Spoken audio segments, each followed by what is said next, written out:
Hello, welcome to Z Explains BG. I am Z. I just lost in my Wednesday night jackpot, so I thought I'd do some commentary on the other matches. Um, I lost in round one to Dougie, sort of back and forth right at the. It was like just swingy back at the end. I mean, I was crushing, and then I was being crushed, and then I was crushing, and then I lost, and then I lost. So we can take a look at what's going on here. So we've got David and Dougie. Let's take a look at that match. Let's put David on the bottom, Dougie on the top. Okay, so Dougie's up 1-zip. David is probably going to be escaping with this. I mean, I think he's thinking about it because he's down in the race, even after the roll a little bit. I think it's still kind of a good thing to try to escape the back checker, though. So I guess I would do this, although I'm not like 100% sure about it. And maybe if you were down like a lot, you wouldn't do this.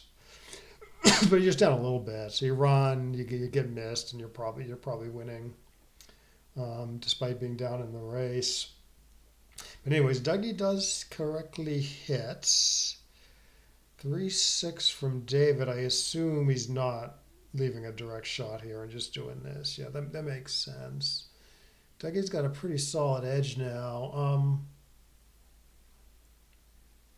I would have considered cubing that just because there's so much lumber in the area, but it's a little hard to lose the market big. I would cube this now. I mean, now it's pretty easy to lose the market big. Because they got lots of like pointing numbers that put them up on the bar. That's a 4-point board, right? So David's playing 13 to 8, 11 to 5, I assume. Or maybe he's thinking a little bit about hitting because he's getting kind of blown away on the other side of the board. Yeah, maybe it's not the worst idea. I would not leave extra blots, so if I hit, I would do this. I would still cube this though, because now you can lose your market by like hitting off the ace or entering and hitting off the 3, and then a bad number by David. So that seemed like a missed opportunity there. Like for instance, like dance here, some huge market loser, right? A double huge pass here, or maybe possibly too good, you know. Um, and he didn't roll that well, you know. Because he could have rolled an ace.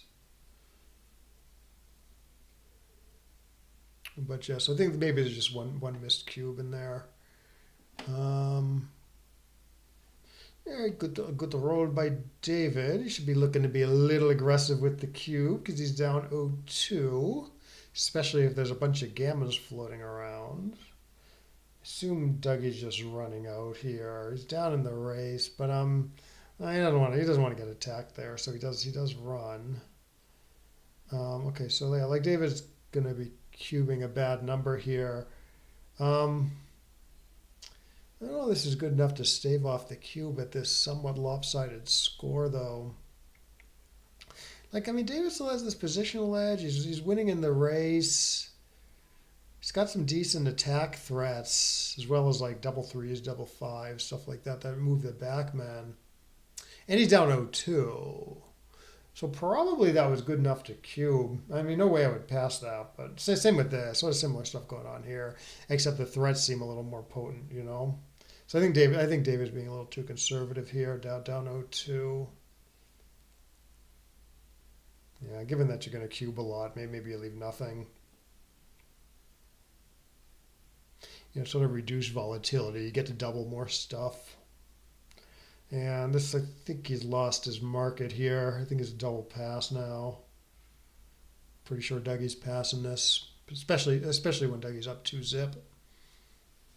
Dougie has a sort of, I mean, it's tough to generalize, but I think I've seen Dougie pass more takes than take more passes. So I think he's a little too conservative, probably. Yeah, I think you're just supposed to make the 3 here. You don't have a lot of reason to hit on the ace with a 5 when the guy splits to your 18 on the first roll, but so I don't think it's a huge error, but I think locking up the new asset is more important, and I'm pretty sure that's what the computer likes. Like if the computer didn't like that, I think I would know that it doesn't like that. But so that's what I'm basing my knowledge on. Oh, hey, Brad. No, it's all right. It's backgammon. I'm so used to So, tremendous swings in my favor and tremendous swings against me that I sort of take it all in stride now, even if there's fairly significant money at stake, which there wasn't. I would have really liked to make the playoffs, though. So I kind of more disappointed about that than the money. Yeah. So this is funny. So I can show people the funny sequence. Um, let me pull up the. I gotta pull up the match. I'm gonna let me. Yeah, we can watch David and Dougie play while I pull up the match again. It was like just back and forth. I mean, Dougie had it won, and then I had it won, and then I lost after a few more back and forths.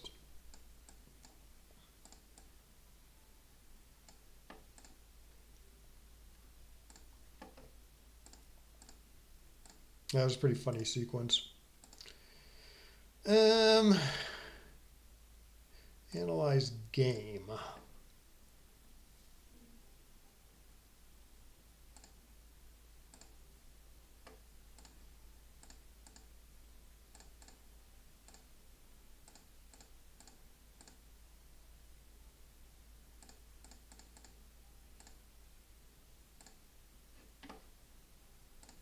Okay, so I'm doing pretty well here even before the roll. Right, I'm trying to contain this back checker while down in the race hugely. This is essentially double match points. I get this great 6-2 or I hit and cover, and then he doesn't hit me back. And so I'm feeling great here. I'm rolling the prime home forward. I got like very good chances to make the six prime. He rolls a decent two. I'm just hoping for a seven, right? Um,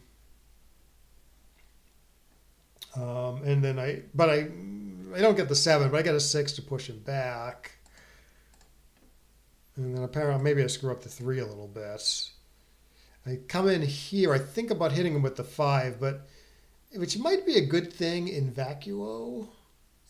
vacuum. But if I don't hit him, I get to get great outfield control. So that's what I do. I pop out, and the computer agrees. I think a little bit about hitting here, but the prime is too bad. I get great outfield control again. He rolls this awful 4-3, and I'm like, all right, I'm going to win now.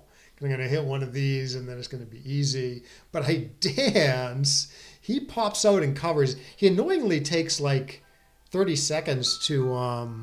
He annoyingly takes 30 seconds to play this for some reason. I don't know why. But he rolled a perfect number. I dance. I'm kind of dead. I get a lucky hit, and then finally I'm containing him. I get a six prime.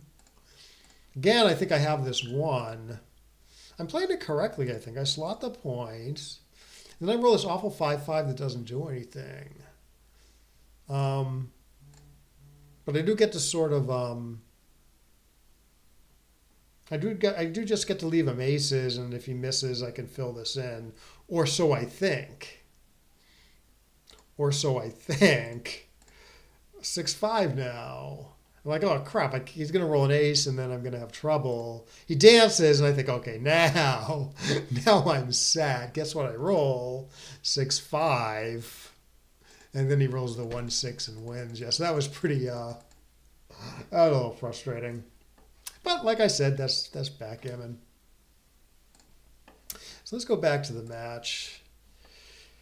All right, so Dougie's still up 2-1 here and didn't double this for some reason.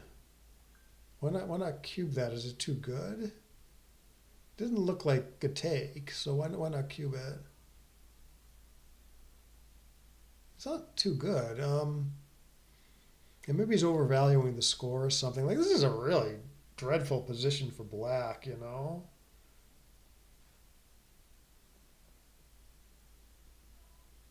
I mean, maybe I'm wrong and it's a take, but I would definitely at least cube it.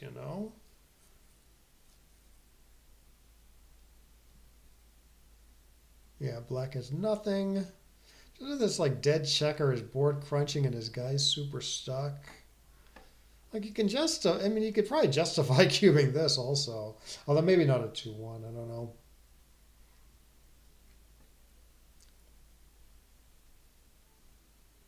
Oh, yeah, yeah, yeah. All right, David turned this around, but yeah, look like maybe some missed double passes in there. And then I don't know what this is. I mean, I would at least cube it, especially at the score where maybe he should be a little aggressive. Maybe it's like double take or something, given that he doesn't think it's good enough. 11 luck, huh? Yeah, I never really pay attention to the luck stuff. Alright, he's cleaning up nicely. Still not cubing for some reason.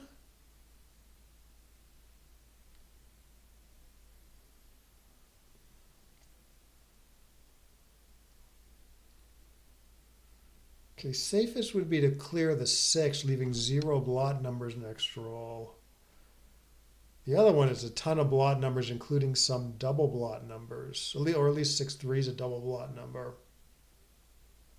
And here you can obviously play on for a roll because there's no blot numbers.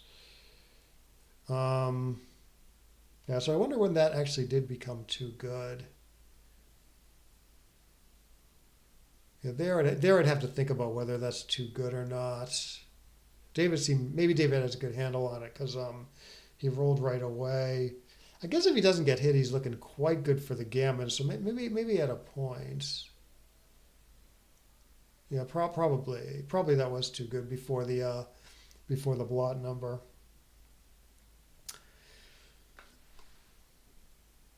But I don't know about earlier. I don't have a great handle on that stuff. It seemed like there was enough problems there where you could argue it's a take or close. So, huh? I'm thinking like before he got his checkers home. Yeah, well, maybe we'll take a look at what the computer says about that stuff. Hmm. All right, so that's yeah. So Dougie should have doubled that maybe before the roll, and then it's a pass now. Even though I mean David has 2 checkers off, but I think he just gets closed out too much, And there's some huge pass when he's closed out. Even here, like I don't know, this probably isn't a take.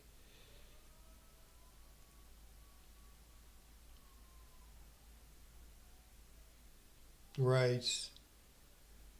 Yeah, I'd have to, yeah, that's why I had to take a good look at it. It wasn't clear to me like how many blot numbers there were right away. Yes, this is this should just go double pass. Yeah, I don't know what Dougie's thinking here. Maybe he's overvaluing the score and overvaluing the 2 checkers off that David has.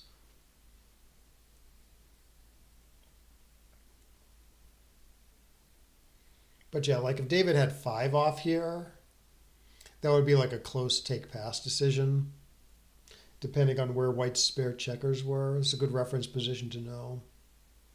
So 2 checkers off is like huge pass. For money anyways. And the score is a little bit of a deal, but I don't know if it's a lot. I don't know if it's a big deal. Like David should take a little deeply, I think. But not this deeply though.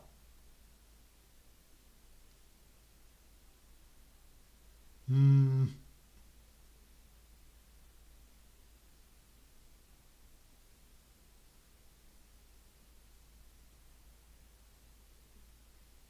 Or maybe Dougie doesn't realize David has a checker off and he's playing on for the gammon. For money, I've done this before. I don't really recommend it, but with the 3-2 for money, you rip a guy off the 5 and then double next turn and hope to get a take, I think. Well, if someone sees like all the blot numbers and gets confused and takes. I mean, I'm assuming that's still a pass.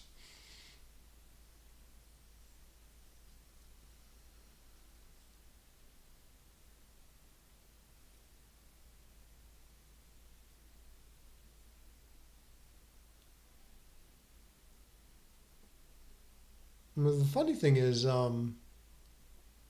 here it's not really an error. Here it's not really an error to roll because I think even if Dougie rolls like a 2-1 and if David rolls a 6-6, maybe it's still a pass, you know? Hmm. Herb used to call that an honorary gammon. If the if black has checkers off and got one guy stuck in the backfield.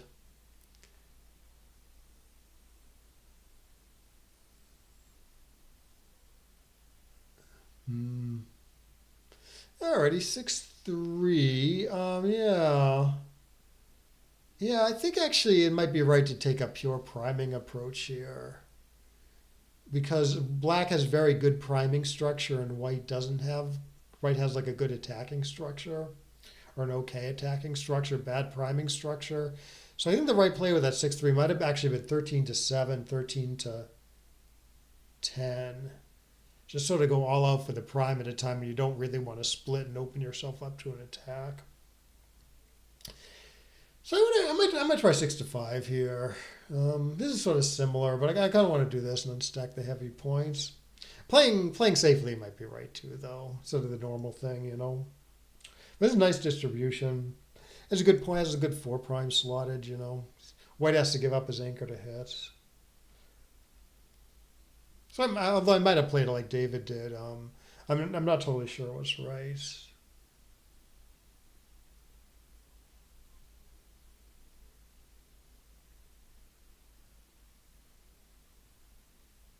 All right, so I guess you don't leave the anchor here because you're not up in the race, really, with white being on roll. Maybe 13-8, 6-2 is a good compromise. Or 13-8, 13-9.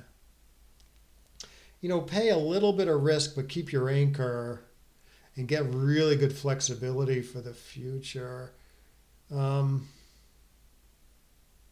yeah, see, this is sort of bad flexibility for the future. And white has 2 blots, so maybe black had an opportunity to really like take on a little risk there to sort of keep the position sound. Let's see. So what's Dougie doing here? I don't know. I don't know what's right here. Okay, so he keeps all the outfield assets, builds a little bit of a board. Yeah, sort of reasonable. I don't know how this compares to like leaving it blot on the 8 point for better home field structure.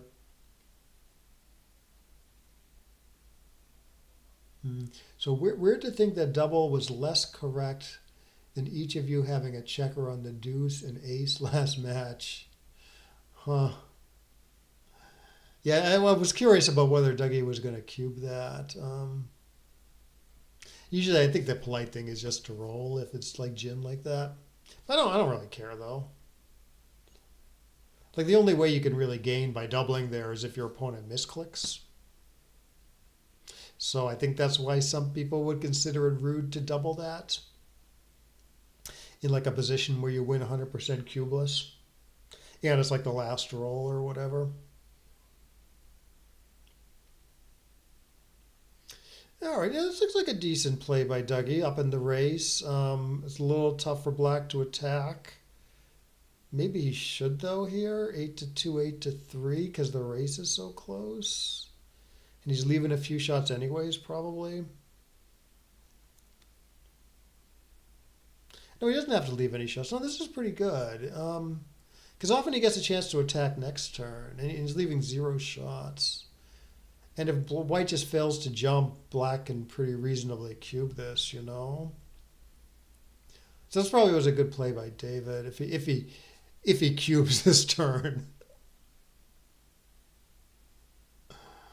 I see. Three-way feels weird, but with contact list, there's a little score effect, plenty of normal cubes along the way, and that bear off. I see.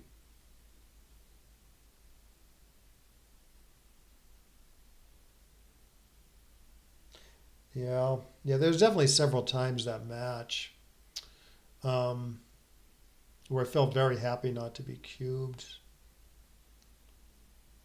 One time it was like a marginal. It was actually it was the 5-away, 3-away game where Dougie owned a 2 cube. He's 5 away. I'm 3 away. My take point is 33% there.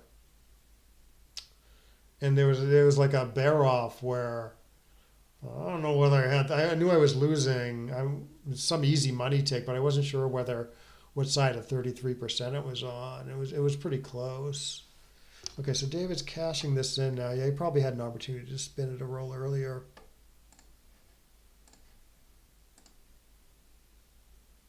Yeah, he did. Dougie did pass there. Yeah, where was it? It was right at the end.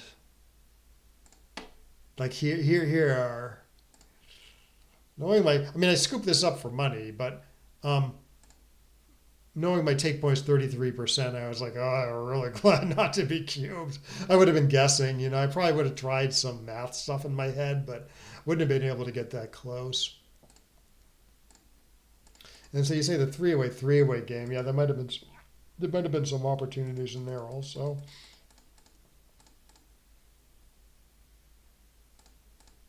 You can double like a little aggressively at the score. Like, what about doubling this? Three away. He's up a pip. Efficiency's about equal. I have to be a little cautious about taking. So I would have cubed this. Yeah, this is a cube, pretty big cube. Is it equal here? Maybe he cubes this. Does it cube this? No, not quite.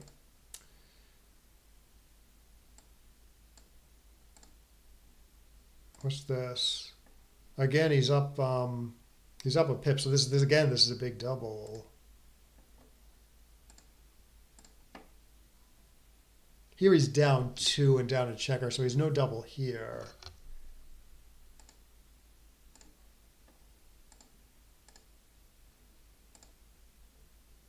Here looks like no double offhand. Although I'm not sure. Like, he's usually going to lose his market here. And I don't get a recube on his bad numbers, except for 2-1. Huh. So I guess this is a cube also, I guess. Yeah, this is a cube also. Yeah, a lot of missed cubes there.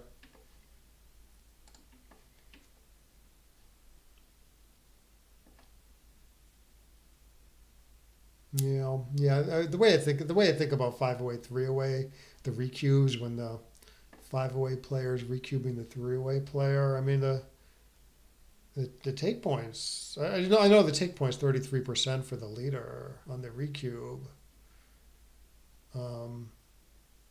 And you're kind of getting 2-to-1 odds on the double because the leader only needs 3 points to win the match, and you're doubling from 2 to 4. So yeah, you should be very, very, very aggressive with the recubes. You can even double as an underdog if it's like kind of late in the game. Yeah, easier to think about misses and two-roll permutations can be easier by thinking about misses in 1296 than subtracting from 1. I don't know if I'm smart enough to do that, Brad.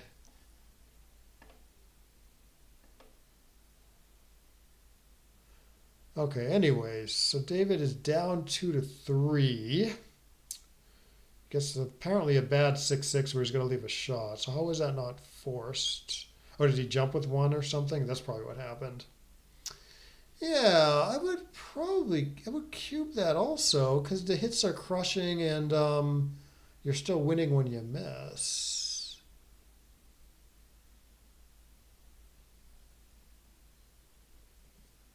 Yeah, that's the right idea, David, I think. I don't think you hit against this awesome board. I guess it's this. I don't know. I have to think about that one. Oh, great shot by Dougie. All right, so he's up 20. He's up 8, but black is crunching horribly. Yeah, so this is the cube also. It's double pass, I think, even.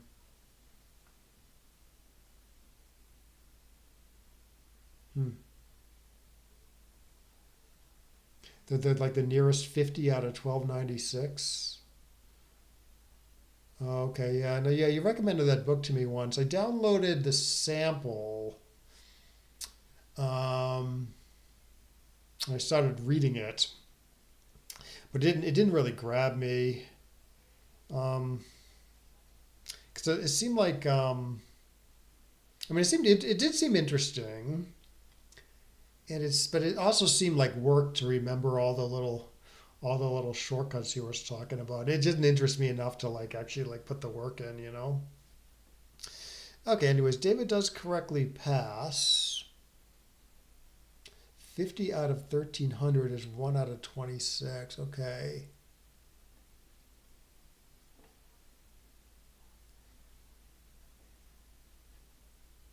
So it's probably better to make the 10 and play 24 to 22 there. I mean, you'd rather have the 9 than the 10, but I think 24 to 22 is quite a productive deuce there. Okay, so yeah, so down 2 to 4 wouldn't be crazy to cube this. Okay, so David thinks he's a little too stuck in the backfield. Yeah, I might have cubed that. Got punished for it. Because I would have played the 3-2 just like David did, I think. Oh, great shot. A little unclear how to play it. Okay, so he makes his 21 instead of his 4, because he also gets his 11 out of it. Reasonable. 21 is pretty important. Yeah, I wouldn't cube this with two guys stuck. I would run here. Good. 62. Yeah, I'm not sure about this versus just playing safely by clearing the 11. I don't know. Can you double the dances? I don't know. Just getting another guy hit back seems like it's pretty devastating here. I mean, you're up in the race. So maybe you can just sort of play safely there. Yeah, two guys super stuck. I'm not totally sure Black is winning here. And I think he is, but it's not 100% clear to me, so I would not cube this.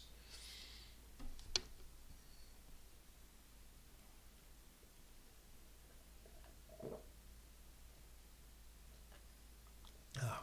Well, now there's more upside to getting away with this, so attacking seems a little more reasonable to me here. Okay, but it goes with a solid play, it looks like. Can't really jump. Like, I think this is a pretty reasonable play. It does duplicate Black's. It does duplicate Black's 5 somewhat. Yeah, so once again, I wouldn't be sure about the blitzing play versus the safe play. I'd honestly be a little inclined to play safe here, as much as I like hitting. But I might be wrong, because I don't know everything.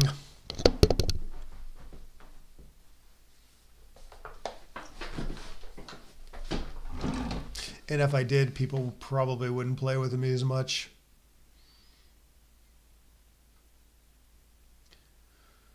Okie dokie. 3-3. This does not cover. It does hit, though.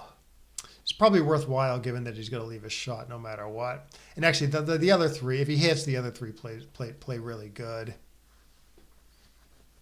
Like so.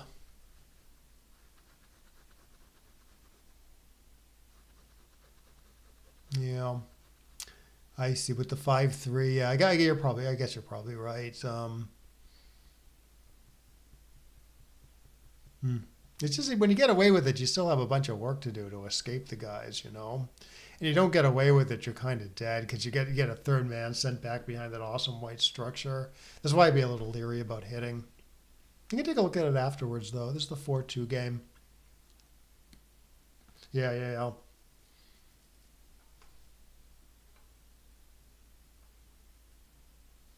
Yeah, although you don't, I mean, after your play, if you get away with it, you don't actually need to escape both checkers because you have cube access. So I don't think you're doubling right away, but if you like jump one and clean up your home board a little bit, then you have a cube right away. I mean, you have a cube after you do those things, so it's not like you have to escape everybody to win the game. If you get in a good cube, that's like good enough, even if it's a take. Yeah, yeah, that's what I was thinking.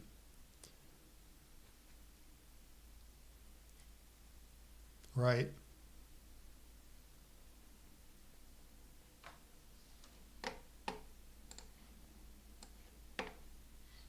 I was gonna try to set it up, but can't do it. Don't remember. Yeah, right. 2-1. Race is quite good for David. Yeah, I don't think Dougie has anything yet. Maybe if Black's board crunches a little more, you can send it. Maybe a little more than this. He's saving a five. Well, he might want to be running with a lot of his fives anyways. I don't know though. It's going to be pretty dangerous to run with like a 5-2 here. Okay, let's. Oh, 5-4 doesn't even run really. If you rolled a 5-6, he probably might be happy to go. But 5-4, the guy's stuck on the 16. Yeah, like you could cube this maybe. So with Black's board horribly crunching, get pulled off with a 5-1 is probably going to. If Black gets pulled off with a 5-1, it probably loses White's market. Yeah. Yeah, like I would cube this again. I don't know about the take pass. It's 4-2. The score is not enough to deter me from doubling though. They got all these tremendous pointing numbers, you know. Seems like a time to be optimistic. Yeah, you can almost play on here. Maybe Dougie is playing on. Yeah, I wouldn't leave. Given that you have a cube, I don't know if I'd give him the 3-6 here. You can just take no risk and cube almost always, you know.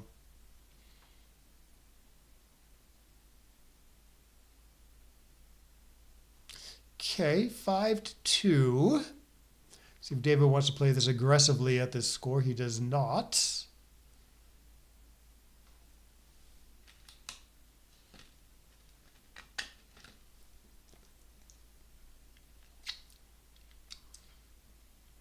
Right.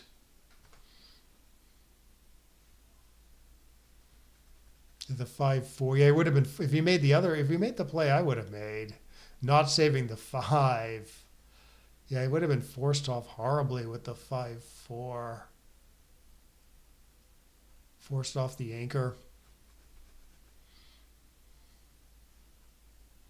Alrighty, David with the 6-4. Looks to me like he should play 20-14. Separate the disconnect the checkers so there's fewer double hit stuff and duplicate twos. So I think that was probably a good play. See how Dougie wants to play this. Yeah, given the score, making the anchor does seem like the priority maybe. Despite the fact that White's sort of up on the bar. Yep. Yeah, I think he's sort of glad he did it. After the 5-4. All right, so 5 away, 2 away. Some gammons here. Well, I guess you're not doubling this, but I wonder about doubling last turn when White's still up on the bar.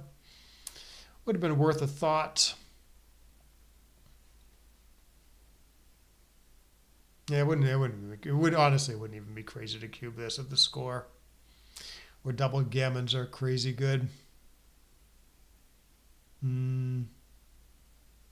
Yep. Yeah, it's gammon save-ish, I would say. The score is gammon save-ish. Where at least in the opening, White should be playing a little conservatively so as not to give Black a powerful gammonish cube.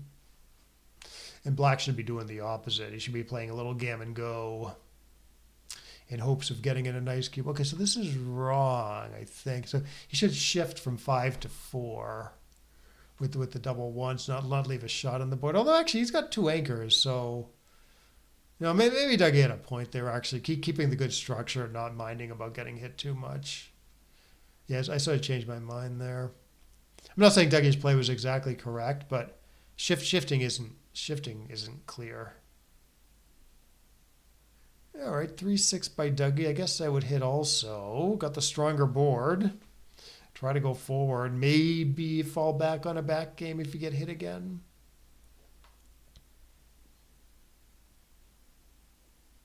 Four, three, obviously hit, and then think about the three. This looks pretty reasonable.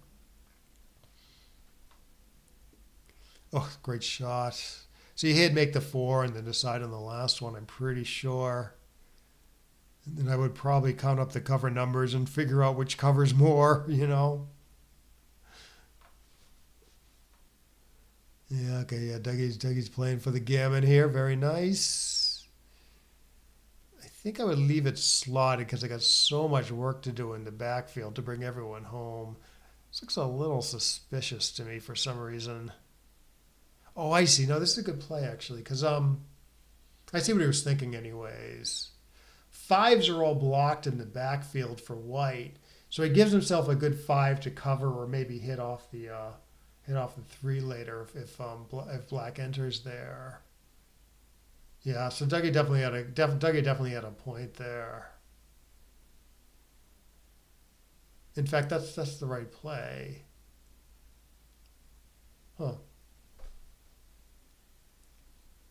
Yes, yeah, exactly. Yes, that was correct what Dougie did. I was like, well, why wouldn't you keep the guy six away to get like more covers, or four away to slot the 7 point and get a builder for the ace? But yeah, I agree that diversifying the fives did make a ton of sense there, given that fives were super stuck in the backfield, you know.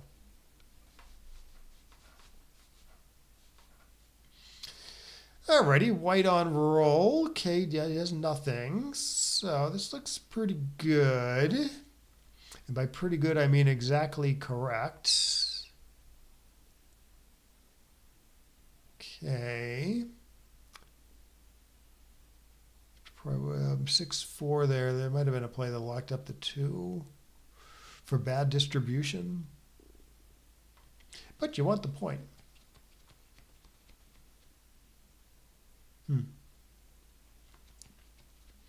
Yeah, I mean, I'm sure there's probably plays with more nominal cover numbers there. But yeah, there's four guys in the backfield, you know? Four guys like pretty well stuck on odd numbers. So it's definitely worth a thought to diversify with the jumping and the cover stuff. So that's why I think Dougie's play was actually good. I mean, I shouldn't be surprised. I mean, Dougie's a good player.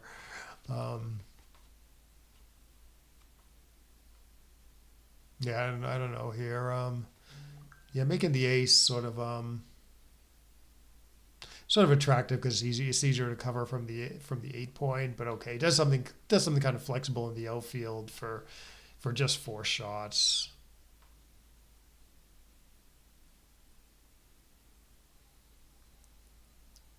Six, five. Okay, see, I think you got to keep the anchor here. So you're just stacking the 8, probably just stacking the 8. Okay. Yeah, but I have not noticed that about Dougie, but I can believe it. Okay, so he does this instead. I see. So he keeps the checkers at different points, and he keeps good outfield control. Okay, interesting. Not that black's really that keen to run, you know. So I might have gone a little differently with that, but it worked out. Get to put his stuff together. 1-1. I don't think he can put his board together with this without leaving a blot in the outfield. So probably he's yeah, I don't know what points he wants to block, but I don't think he's leaving. He's not leaving a shot here. I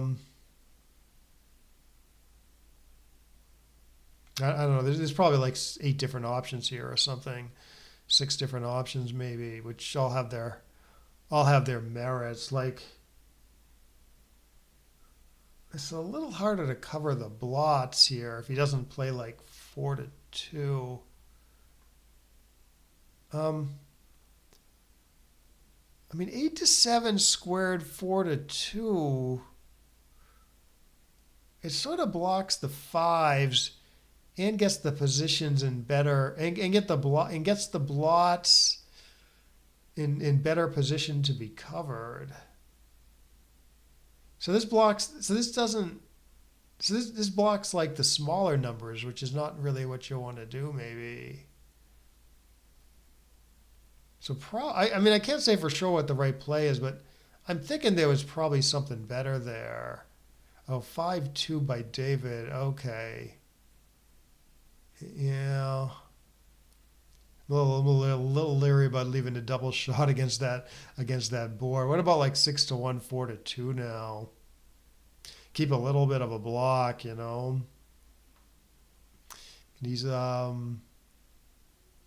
yeah, wouldn't be crazy to cube this as white though. So I'm not sure how the cube I'm not sure how the checker play affects the cube though. Like white can't double this because now it's gammonish and he loses a lot.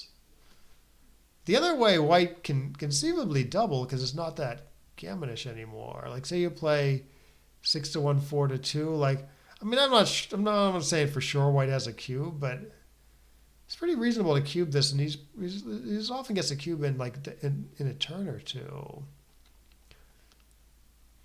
Yeah, I guess with the stuckness in the race, I guess he's right not to cube. Yeah, so maybe David's play was okay, but for me that's a little tough to navigate. Ugh, gross. Yeah, these are tough plays. I mean, I'd be a little inclined to play safely here, but I don't know. I don't know if that compares to like just going for it, going for some hit play. But I would end up doing this, I'm pretty sure. And then 8 pips, much better position. Yeah, again, I wouldn't be crazy for white to cube this. Black does get to redouble right away to 4. But despite that, white's take point actually isn't that low. It's like 23% or something at the score, according to XG anyways, if you want to trust the bots.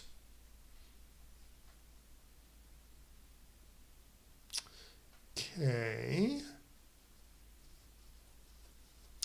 All right, I don't think I can stomach 6-1, 6-3. So I would do this, and then well, okay. I was actually thinking 7-2, 7-4, but I actually didn't see this play. But yeah, so David did that correctly. I see. Yeah. Yeah, white certainly has a lot of work to do to sort of bring this home. Black's board is really bad though. Yeah, right, right. Oh, great shot by David. Doesn't overlook it. I'm inclined to think you're right though. I maybe Dougie never had anything there.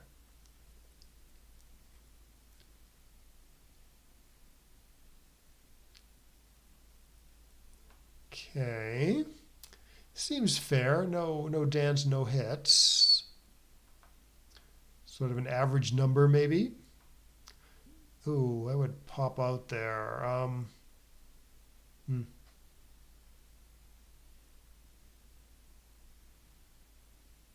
Hmm. Yeah, I don't like this score. Oh, I don't like this. I don't like this cube at the score where there's a ton of gammas floating around. So he's sort of killing his gammas by doubling. Oh no, I'm sorry, Dave. Sorry, I was thinking Dougie was doubling that. No, David was doubling that. I see. Yeah, I actually don't. In non-gammonish positions, Dougie can take a little deep. So yeah, I actually don't like the. I don't like David's cube. It's just too much stuff to do. It's not particularly gammonish.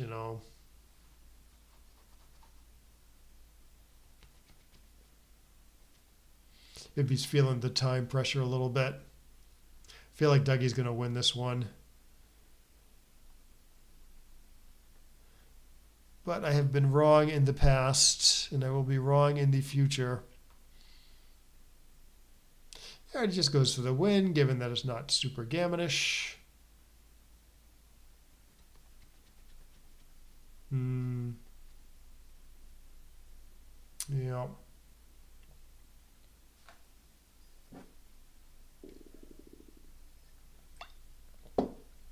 Yeah, I know. When you say the razor, yeah, you're right to say the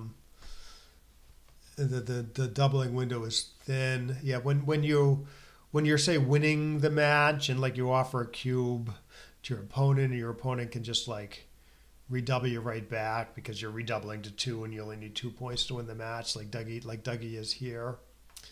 That does shrink the doubling window. In other words, even irrespective of gammons or whatever, you need to be closer to the take pass line in order to have a cube than usual. In other words, exactly what Brad said, the doubling window is small there. It's at least smaller than usual.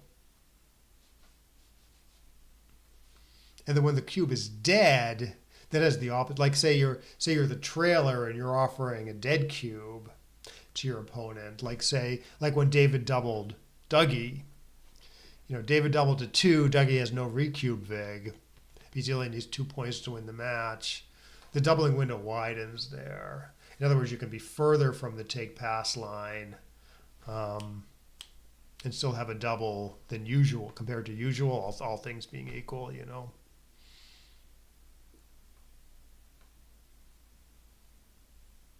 All right, good shot by Dougie. Okay, so now it's 3. Okay, so David definitely should not split here with Dougie having this racing and attacking posture. So this is a big error if he does this. He should actually bring 2 guys down. I mean, he could play 13-8, but I think the right play might be to go all out for a blocking structure where you play 13-10, 13-11. But even splitting once is a pretty big error here, I think. It's sort of anti-thematic in that, like, white wants to race and white wants to attack because there's a low point is made and he's way up in the race. So you don't want to split in those circumstances because that's more of a running game plan where you should be concentrating on priming. Oh, there's a 5-3 in there. Dougie could have hit twice with 5-3. Yeah, they'd have to give up a 7-point to do it, but yeah, it's sort of thematic. Makes sense. Gammon price for white's actually quite high. Undoubled gammon, in other words, undoubled gammons are worth more than usual. On the other hand, if you up the gammons, it's harder to get in a good cube, and it's easier for the other guy to get in a good cube. So there's sort of a push and pull there. But anyways, looks like David did get his anchor. And then he can make a 7 here nicely. Good. Dougie is running, which is pretty dangerous. Yeah, in fact, black should cube this. Yeah, there's probably something better with the there's probably something better with the 6-5, given that this is fairly strong cube at the score, I think. 3 away, 2 away, you should be extremely aggressive. So I would double this in a second, and then I'd be like, I guess I'd be a little unsure about the take pass, Okay, he does find the cube. Let's see if Dougie wants to try this one. Don't touch the stove hot, right? Yeah. 5s are duplicated here.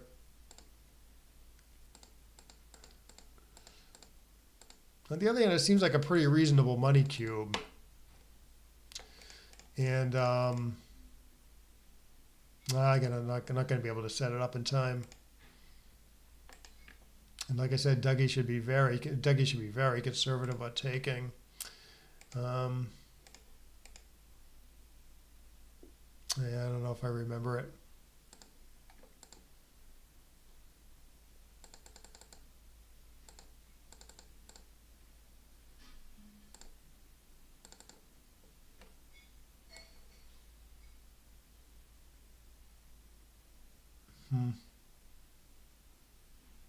No better way to go from 100, go for 100 to 200 than leaving the high anchor early. Well, what's 100 to 200 mean?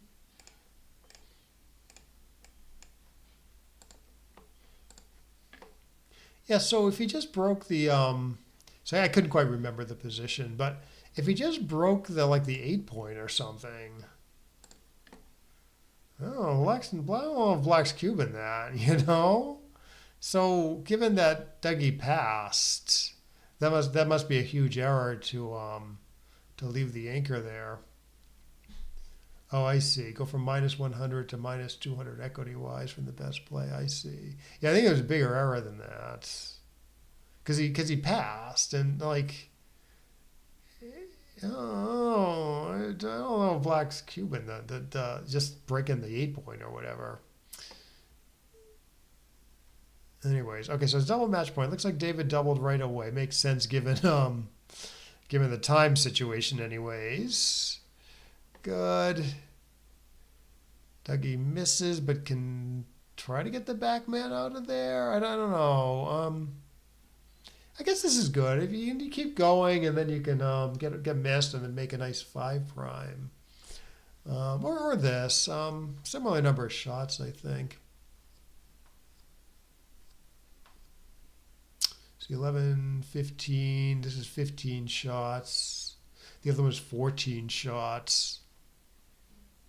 This is only one blot, so he goes with it. Got punished. Yeah.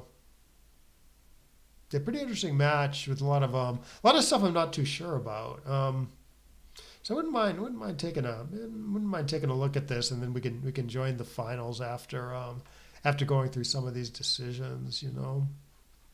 I'll probably just go through it very quickly. Anyways, so David hit that blot and then couldn't get out of there in time. Now Dougie is going to try to contain this back checker. Okay, so you make your 10 point, I guess, and then play 8 to 5. Oh no, make your 3 point. Oh, this is bad. I wouldn't slot, but yeah, making the 3 points does seem better. Oh, gets out. He gets out. He gets halfway out and then hits with the 6. This is a great roll. Oh, this is a better roll for Dougie. Yeah, Dougie is kicking butt lately. This looks right. Not sure whether to leave the 2 shots here. Dougie is scarred, so he doesn't. This is probably wrong. Yeah, this is wrong. Okay, so Black's up in the race, so he should play bar 24. Yeah, he should do exactly this. The other game plan is just going to crunch horribly. This way he can escape or maybe anchor, and he's sort of happy. Yeah, so he's pretty happy with this this situation. And, okay, so he's saving a 6 again. So Dougie can sort of safely leave 6-6 because it kind of wins anyway. So he probably should have played 17 to 16 with the ace for better outfield coverage and better home field stuff. Huh.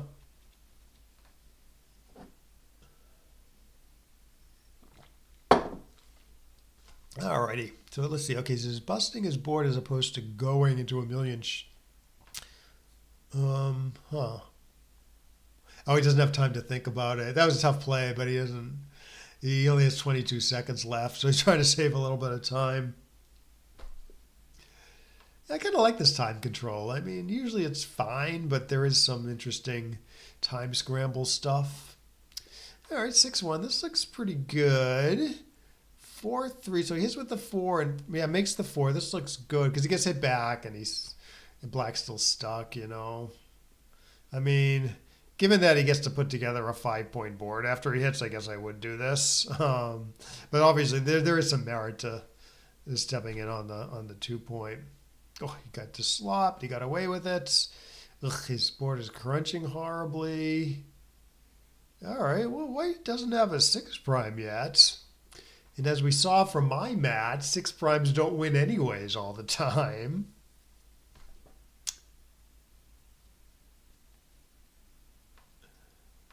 Okay, move to an 8-second delay. So the 8 seems a little quick to me. I mean, live is 12, but I mean, it doesn't make sense to do 12 online because it takes time to roll the dice and pick up and hit the clock and stuff, as well as pip counting. So 12 live, 10 online seems to make some sense to me. 8 seems a little speedy. I mean, it does take more than 2 seconds though to do all that stuff live. So maybe the suggestion for 8, Isn't too bad. Nine, maybe nine. Nine's a little weird, but maybe that's sort of a that's the mama bear. That's like the good compromise, you know. I don't know.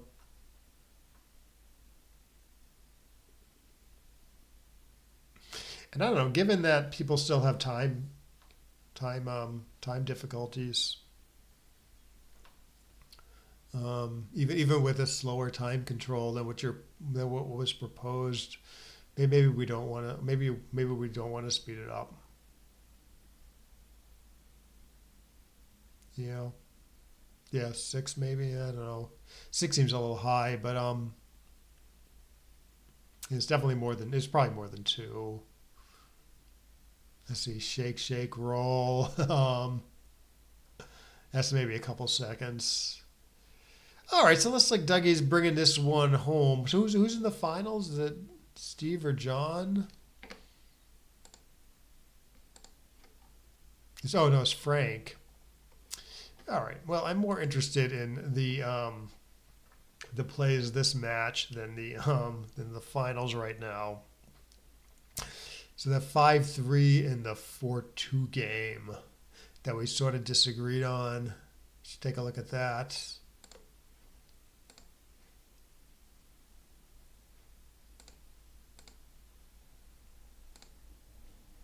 Yeah, kind of an ugly match apparently. Ugly, ugly, ugly. All right, David's on the bottom. Dougie's on the top. Yeah, Dougie seems to be missing a bunch of cubes. I can't remember where we came in. Probably around here.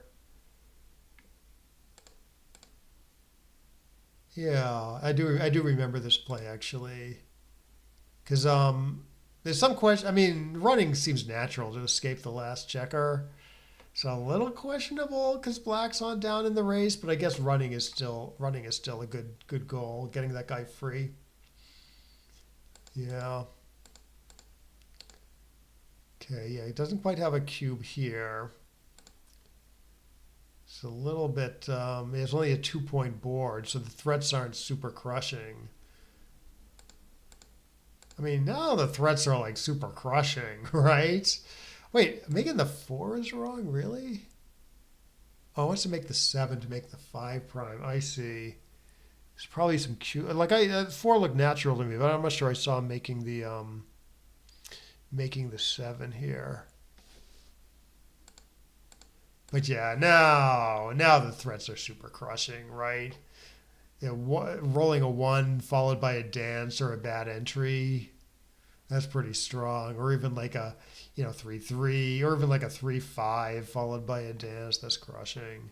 Which I think is about what happened, right? Yeah, 6-3, bam. And then it's too good even, right? So that's the fact that a sequence like this is not super common or anything, but the fact that it's too good means maybe you should be able to see the cube here because you have these reasonable sequences that are going to result in being too good. Like I said, hitting with an ace is probably even better. Okay, yeah. So this is okay. So here's an example where you don't run, even though it looks pretty natural. I mean, I probably would have ended up running here like Dougie did, but White's down in the race. Even after playing 9 pips, it doesn't escape the last checker though, right? It escapes it still leaves a checker back, even after you run here. So the computer just wants to make a build play and maybe make an anchor later. Yeah, no, I've seen stuff like this before. Like even here, I think if you were escaping the last checker and you were down 8 pips after the roll, I think you would do it. But because you're not escaping the last checker, there's less incentive to run while down in the race.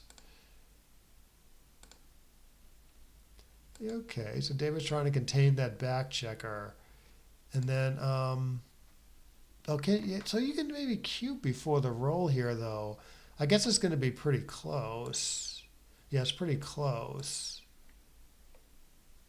Yeah, partly due to the, I mean, due to, you maybe wouldn't double this at 0-0, but down 0-2, you have a little extra incentive to cube. And then, yeah, then it gets stronger and he still doesn't cube. And yeah, here, David's play, I think, is, so David's play is this, right? Yeah, David's play is this, right? Going for the better structure. So I think if he had already doubled, this would be fine. But because he's like hasn't doubled yet, even though he should have doubled before the roll, it's sort of good to reduce volatility here. In other words, don't give your opponent a direct shot to get back in the game, because you just, even if he rolls like average or average to good, you're still going to get in a decent cube next roll without taking on all this extra risk. Yeah.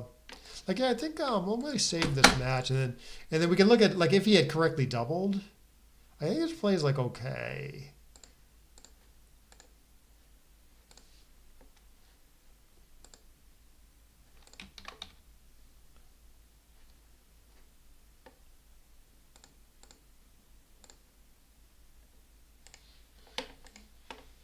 Right, so I believe this is the match position.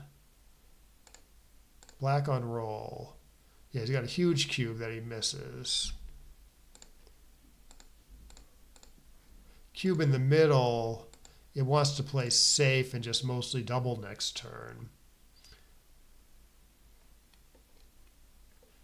And then if he had doubled though, then you got to finish the game now. So it's maybe worth it to take on a little more risk, you know.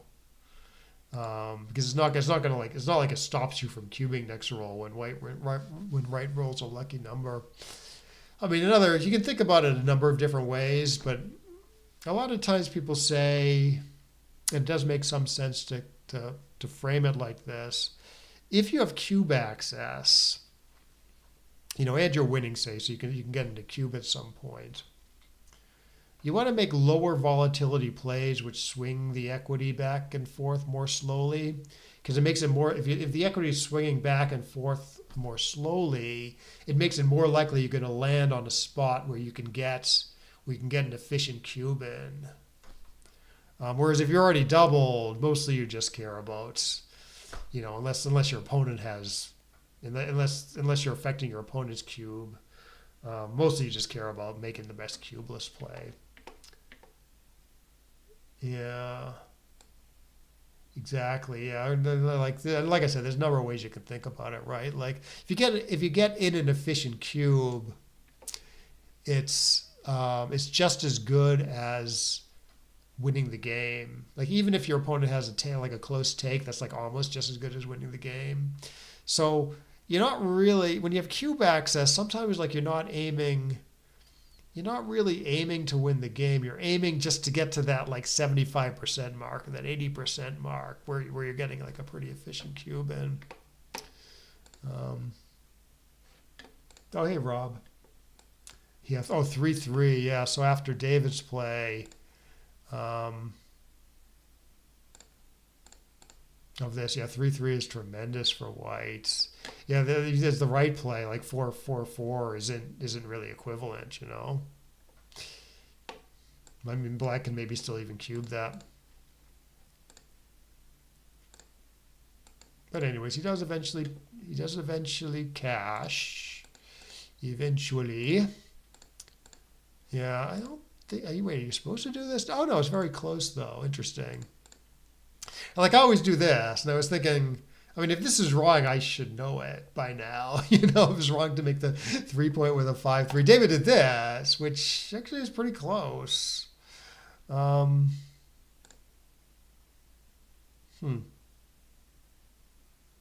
the funny thing? But it's one funny thing I was just thinking about. Okay, so obviously with a 5-3, you hit off the 16 here. But because this builder is so powerful, and taking away half his roll is good when the guy has good building structure, I think hitting on the ace is better than making the three, right? Say you couldn't play 24 to 16 here. Maybe actually hitting on, maybe it's actually worse to make the three here. Um, yeah, it is by a little bit. Let's get rid of this. Let's get rid of the correct play and look at the next top two plays. Um, yeah, funny.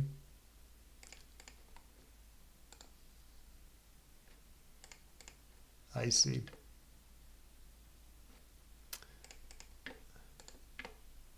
Now here it's clearly right to make the three. Here it's here it's somewhat close. Gammon save?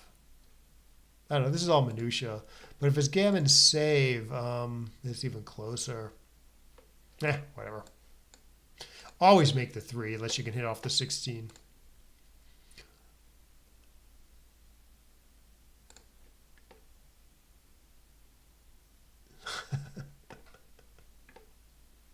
Yeah, you don't want the 1960s vintage. You want to hit off the ace point.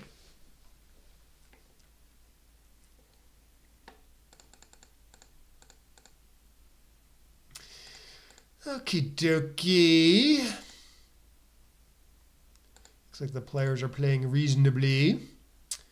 Okay, so the computer wants to really go after white here, as opposed to making David's ugly play. Getting hit back is no big deal, and in fact, might keep white from making the 5 points. Oop, sorry. 4-1. Dougie puts stuff together. Excuse me. David might have thought about leaving 3 blots here, but he didn't.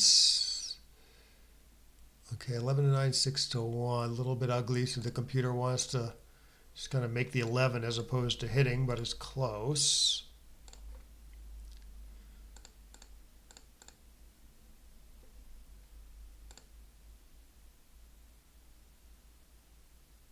Apparently Dougie should double this. Yeah, I don't really remember seeing these plays. It must have been chatting about something else. Oh, 3-2. Oh, what a gross position from black for black side here. Yeah, Dougie should definitely be cubing this stuff. It's just so nasty, you know. This is a double. Apparently, this is a pass. This is still a double.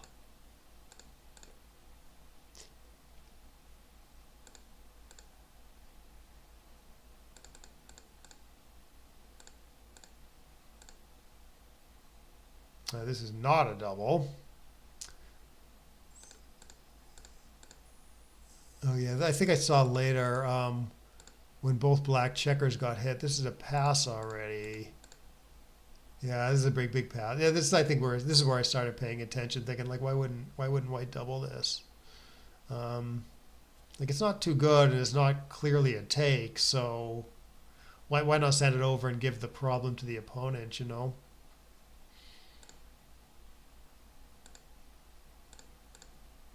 Yeah, same stuff here. Yeah, you can even justify cubing here, like I said. Back to no double. And then I thought David missed some cubes. David like repaid the favor. Okay, yeah, this is just double pass, right? I don't know if he might have been thinking too good here. Like, okay, so maybe he's thinking, okay, he can bring in a checker, white enters without hitting, say. Maybe David thinks he can just cash that in or something. But white in, especially if he enters like on the 4. Maybe that's a take then. Okay, now it's getting closer to too good. Yeah, that's my no, not doubling this looks weird. So he must have been thinking too good there. Huh. No cubes. Yeah, no cubes for both players. That's wild. Okay, this is legit too good. Plays nice and safe, and then yeah, this is going to be too good too, right? Yeah, way too good. Yeah, big already cube this, so it's I think you're right that it's 12 blotters, so it's 6-5-4-3 with an ace. So that's eight blotters, and then 6-5-4-3 with the deuce. That's another eight. That's another 8 blotters. So 16 blotters. So he's getting hits. He's getting hit 5. He's going to get a third of those. So he's getting hit 5 or 6 of the maybe closer to 5. 5 out of 36 here, and he loses most of those. So he's losing like 4 out of 36 here, plus a little more.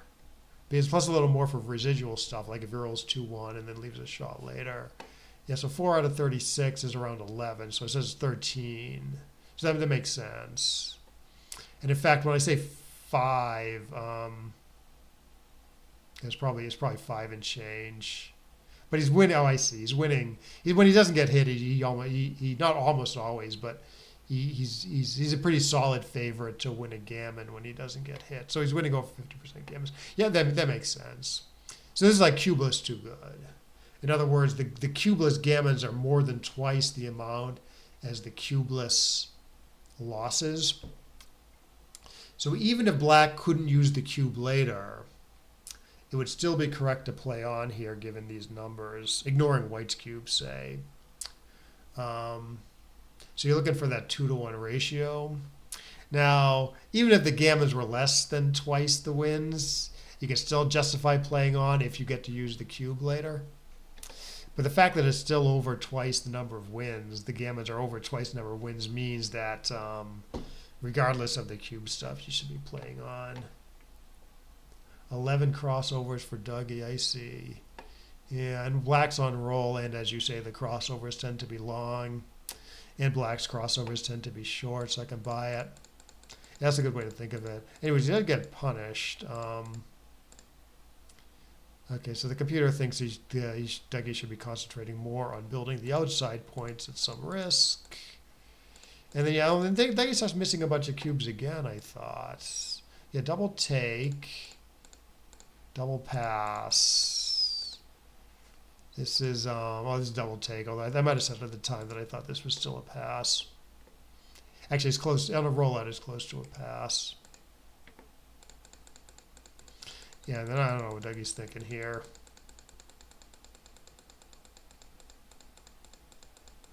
Yeah, rolls versus crossovers, right?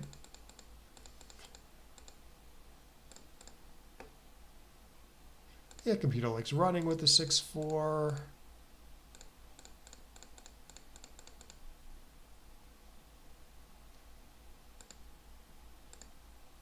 Oh, the 6-1. Yeah, okay, yeah, good play by David here. Good play by David. Like, there's some temptation to play 13-6 because your position is fine, but yeah, distribution's all screwed up. And if you make a brave play like this or this, white has to give up his important anchor to hit at a time when his board isn't super strong. Oh yeah, I don't like this. Yeah, like I said at the time, it's going to be really hard to play productively if you do this. And since white has the 2 blots, you have a little bit of an opportunity to give some risk for less future flexibility. So I wouldn't have been totally sure of this versus this, but I mean, I guess you want the 3-point board, and you don't want these colossal jokers from white where he gets to jump and cover at the same time. Jump, hit, and cover. So the computer's play makes a lot of sense.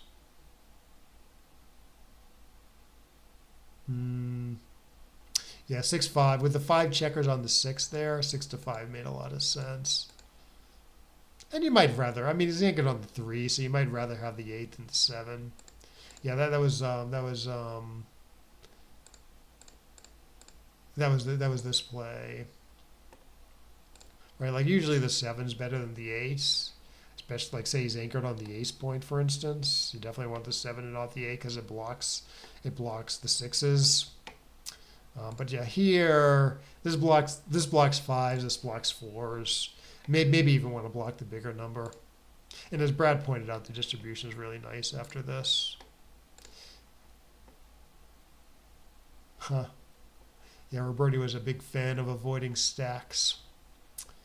Yeah, I wouldn't know what to do here either. Computer wants to make a good board, but Dougie's play saves a 6, saves a couple 6s. Apparently 8 to 3 is okay too.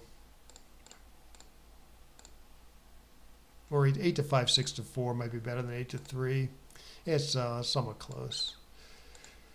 Alrighty, so 6-2 wouldn't have been sure about this, but looks like David did take on a little bit of risk to get flexibility. That makes sense. It's only 2 shots. 5-5, 13-8, 6 to 1. I think most people would blunder like Dougie did here, I think. Computer wants to keep the 8 point for some reason. Yeah, I don't know. No, this keeps the 8 point too. I don't know what's going on here. Is this computer says this is kind of obvious. It's over 0.1 difference. Now, part of it I think is due to an upcoming cube. Cubeless is quite a bit closer. Yeah, cubeless is quite a bit closer. I don't know. I might have done this too. Keep the 6 point.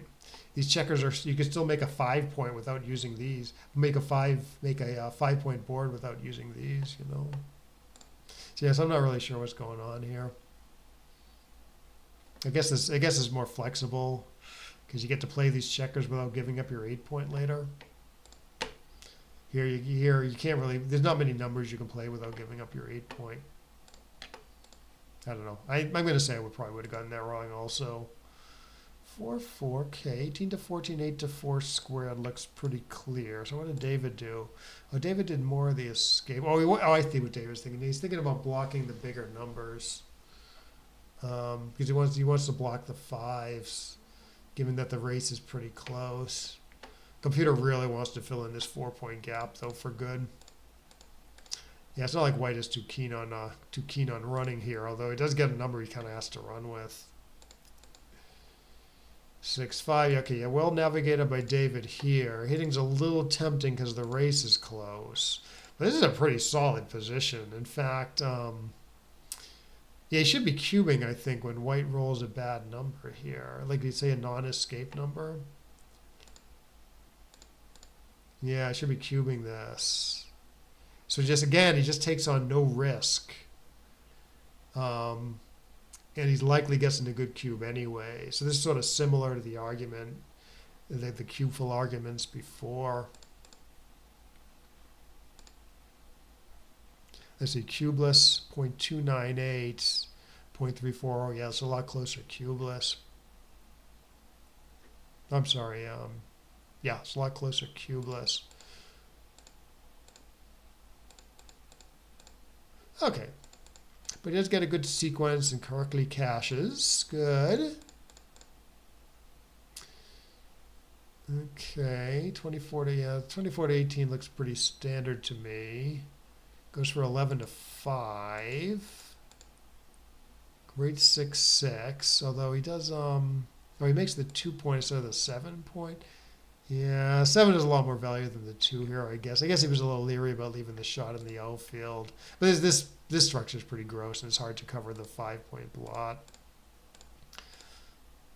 Okay, does put something together.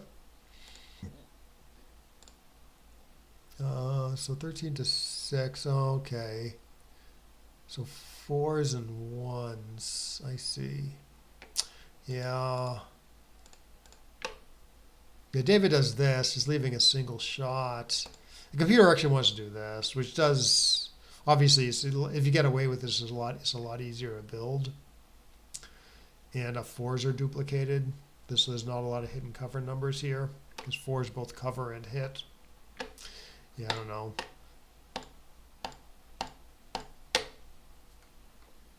Yeah, you're leaving a shot anyways here. So it's a little tempting to think of this as like volunteering a double shot. But that's the wrong way to think about it because you're leaving a single shot anyways. So maybe it's better to think about this play as leaving an additional single shot as opposed to leaving a double shot versus this. Hmm. Yep.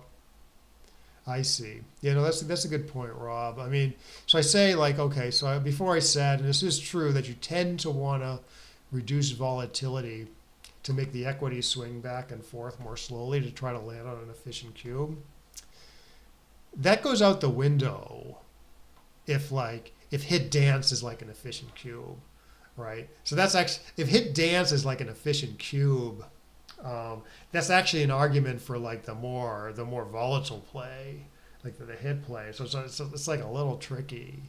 Now there, cubeless is better not to hit apparently, and you're still getting a pretty efficient cube on the bad numbers. So that's a pretty good argument for the lower volatility play that David correctly made.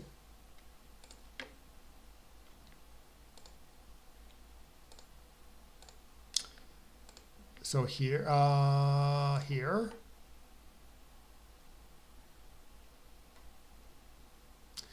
Okay, so yeah, so hit dance. Say you make this play and white dances. So that's double pass, I think, given white's bad structure and the race lead, and the score. But you're right. It might be fairly efficient actually.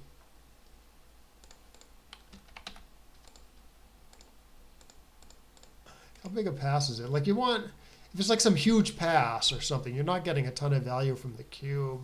Like you get the most value from the cube when the take pass decision just goes, no, it's not. Yeah, it's not efficient really. So it's some monster pass. So this is like people call this overkill. So the fact that you get a cube in here is not an argument for making this play because the pass is so big. Now, if it was like 1-1 or something, 1.1 as opposed to 1.5, that would be a pretty good argument for this play.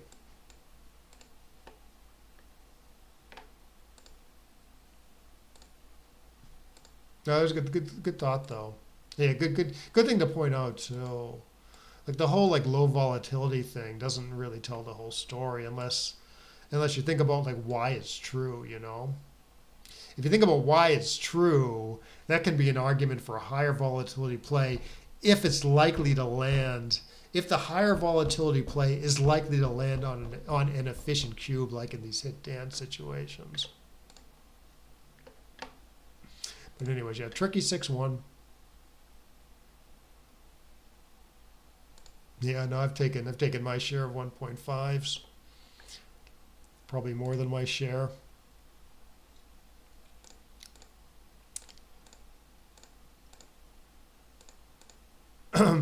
Anyways, Dougie should double this, but he's he missed a cube and then he's too good. Or double pass? No, black entered right away. So this is possibly not too good. He gets back in it though. Double take here. Yeah, this is the one where I was thinking, okay, I mean, if white hits, he's crushing, and he misses, he's still winning. So why not cube this? Give the problem to black. Wants to hit here. This is a tough play against the strong board. I probably would have done what David did. Just play solidly and hope to survive. This is pretty risky.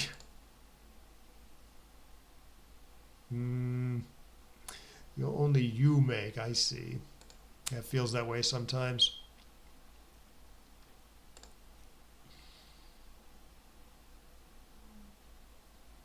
Okay, so this is sort of interesting. So this is the flip side of the coin we've been talking about. Cubeless,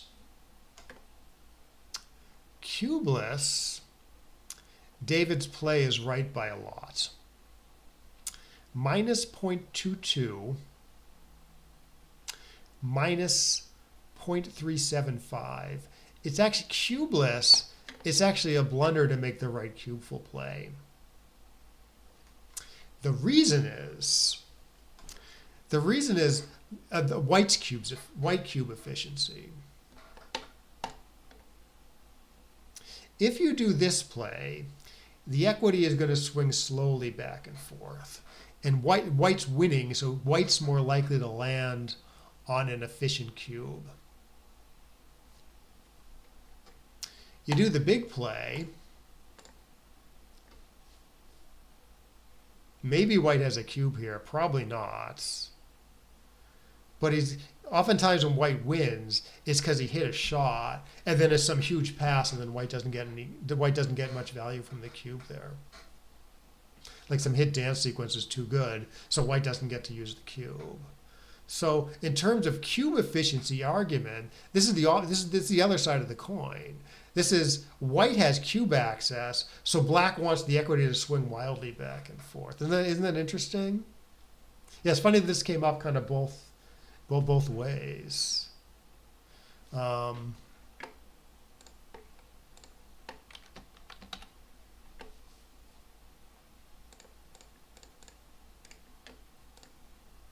Yeah, so like white can like cube this now. Very inefficient cube. He's not getting a ton of value from the cube because it's such a huge pass. It's so far from the take pass line. Or he can hold off and risk overshooting his market by a ton. So that's funny that this sort of came up from the other point of view.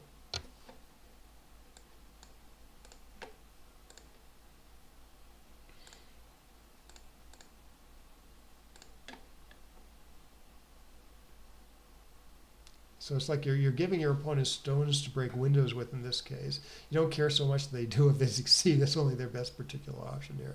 Yeah, I see what you're saying. But anyways, David did the thing that like most players would do, I think. And the thing he should do if he already owned the cube, say. And then you had double pass. Good. Okay, this is the 2-4 game. Yeah, we were curious about a couple things here. 1-1. Okay, it's pretty close between this and this, apparently. So, so Dougie pretty reasonably split, but the computer wants to keep the anchor, improve the position of this builder, and not split against these stacks, which makes sense. Gotcha. Yeah, maybe we can take a look. Okay, so 2-1. Yeah, okay, yeah, I saw this at the time. Yeah, I mean, maybe you can argue you'd rather have the 9 point than the 10 points. But it's, I don't know, they're in the ballpark of one another. But you definitely want to be on the 22 and not the 24 because you're trying to escape that last check roll up in the race. Good. Okay, tries to escape. Doesn't work. Can you cube this?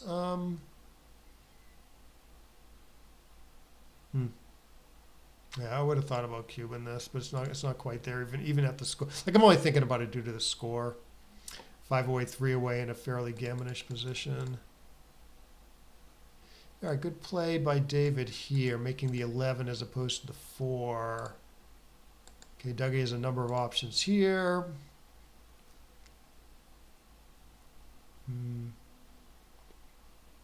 I see. Yeah, so if he's already on the 20, if he's already on the 22, yeah, then the 9 has a lot more value than the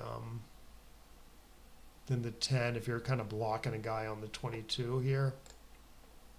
Even so, though, you want to play. Even so, you want to play 24 to 22 so badly that it's still right to make the 9. I'm sorry, still right to make the 10. So you're saying like this position? Yeah, it's close. It's closer though. Maybe yeah, somewhat closer.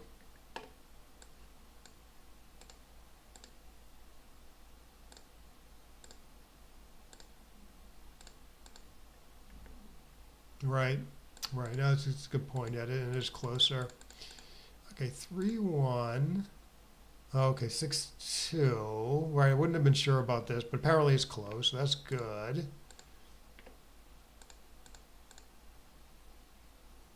All right, then the 5-3. We're yeah, so 5-3 is coming up here. So David did blitz here. I thought maybe maybe you just play 11 to 3, put together a solid position while up in the race, and you don't want another guy sent back. Um, but blitzing has big upside. I mean, you very much like to contain that checker and make a 5-point board and then escape later. And as Brad pointed out, you can just double after you roll a single 5 there. So let's see what the computer says. Okay, yeah, the computer very much likes hitting. Yeah, no, Brad had the right. Brad had the right of it here. Yeah, it's possible I would have played 11-3, being scared of having a third guy sent back. Apparently it's a huge blunder. Yeah, the wins are close, but attacking wins a lot more gammons. So he does attack correctly. It does work. But not enough to cube with the backman trapped. Good 3-3. Still nothing. Okay, he covers, but he should be running because he's sort of cracking right away when he doesn't. I see. Pays to be crazed. Yeah, so the computer's saying, okay, black's right on the verge of cracking more, and these guys are super stuck, so you got to jump, and then maybe getting a good cube next turn. Yeah, cubeless is quite a bit closer, although it does like jumping cubeless also. So probably it is a fairly efficient cube on the jump dance sequences. Here you're not getting an efficient cube, and you can double this, but it's not worth anything. So that concept keeps coming up this match. I mean, it's not. It's not swinging all the plays, but it's sort of extant in all these situations. Yeah. Okay. So we're actually running with the 5 because busting the board is so horrible. The computer actually does want to take the risk of running here, while black has the 5-point board, and again. The cubeless is somewhat closer. It's just the cube is quite powerful after this. After this play. Huh. Alrighty, and everything is double pass with this 5-2 apparently. Yeah, Dougie doesn't double, but it should go double pass. And double pass. Fine. Okay, 2-2, 6-2. I see. Yeah. I don't know. David's play doesn't look that bad to me here. So he did this, sort of coming to the edge of the prime, still making the 4 points. Computer wants to reasonably make a new asset instead. Oh, I see. So the error size is a little score based. Like David should be playing a little gammon go, like we talked about, and this is going to win. The computer's play is going to win and lose more gammons, which makes more sense at the score. So that's why the plays are so far apart. For money, it'd be quite a bit closer, but still right to make the 11 and the 4. Alrighty, Dougie gives up his 8-point to attack, which the computer does not like. A good 6-4 here. Okay, Dougie gets to attack. Okay, this is a good play, making the anchor at this score where you want to play a little gammon save. Oh, great shot. And due to the score, David can cube this stuff. Even here wouldn't be crazy.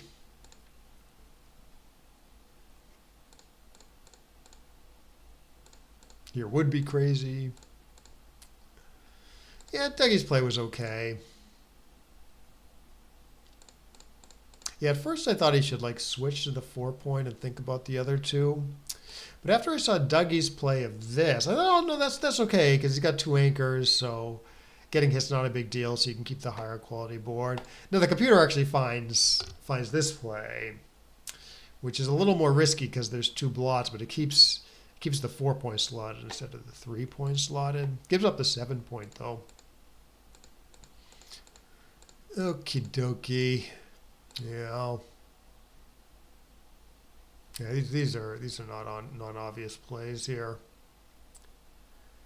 Okay, actually, I do want to take a little look at the finals. Okay, there was one other play that I wanted to mention though. Yeah, this guy. Huh. I see. Yeah. Yeah, doubling a point oh 0.02 isn't too bad when there's a tiny chance you'll get a pass anyways. Yes, this is a good instructive position. I mean, it might like look close to some people who haven't seen this before. Like what's so wrong about making the normal 3-2 play, right? Splitting and bringing down a checker. You're doing quote unquote good things on both sides of the board. The problem is it's anti-thematic. I talked about this a little bit during the match. But like what's White's game plan here? White is up in the race, 24 pips. He's got a point made in his board, but it's sort of bad blocking structure. Like it's not a solid prime. It's like this thing with a big gap in the middle. So it's not good for priming / blocking. So his game plan is like racing and it's attacking. So splitting the back checkers in any way sort of plays into White's hands. So that's why you want to make more of a priming play. It doesn't build any points, but it threatens to build points. And then, okay, it's a lot of shots, but you're already down 19 pips anyways, and you keep an anchor, so you're never getting blown away. So yeah, this is sort of ultra thematic. I mean, the only question in my mind would have been, maybe I can play 13 to 8 for okay building power. And less risk on my side of the board, but I would have ended up doing this. I mean, probably a little bit score based also. Yeah, no, I've seen this. I mean, I've seen this concept a lot. I think I wrote an article about it like a long time ago. So I hope I know this kind of stuff. Similar to like when your opponent rolls 5-5 early. Oh yeah, there's another instructive play along these lines. 3-1-5-5-6-3. I don't remember what game it happened in. Was it the last one? No. I don't know what I'm thinking of, but 3-1. Okay, money play. Say 3-1-5-5-6-3. Oh no, maybe it was 3-1-6-4-6-3. Actually, running is okay. Running all the way is okay here. Again, it's sort of thematic to prime. And I think I would actually play 13 to 7, 13 to 10 here. But I think running isn't too dangerous now. And so running is okay. Okay, yeah, well, it doesn't run it. It splits. But second best, no, this is wrong. Huh. Yeah, I guess it's just not too dangerous to split here, unlike the match position. I think the position I'm thinking of is 5-5. Okay, so 3-1-5-5-6-3. Okay, then because of the extra checkers in the zone, it is more dangerous to split. So yeah, the computer does go all out for this primey play. Even with like a 6-4, it does it, I think. Yeah. Yeah. Yeah, with the 5-5, but not apparently against the 6-4. Anyways, why don't we take a quick look at the finals, actually. All right, so 5-1. I see. Yeah, right. Yeah, that's a big factor also.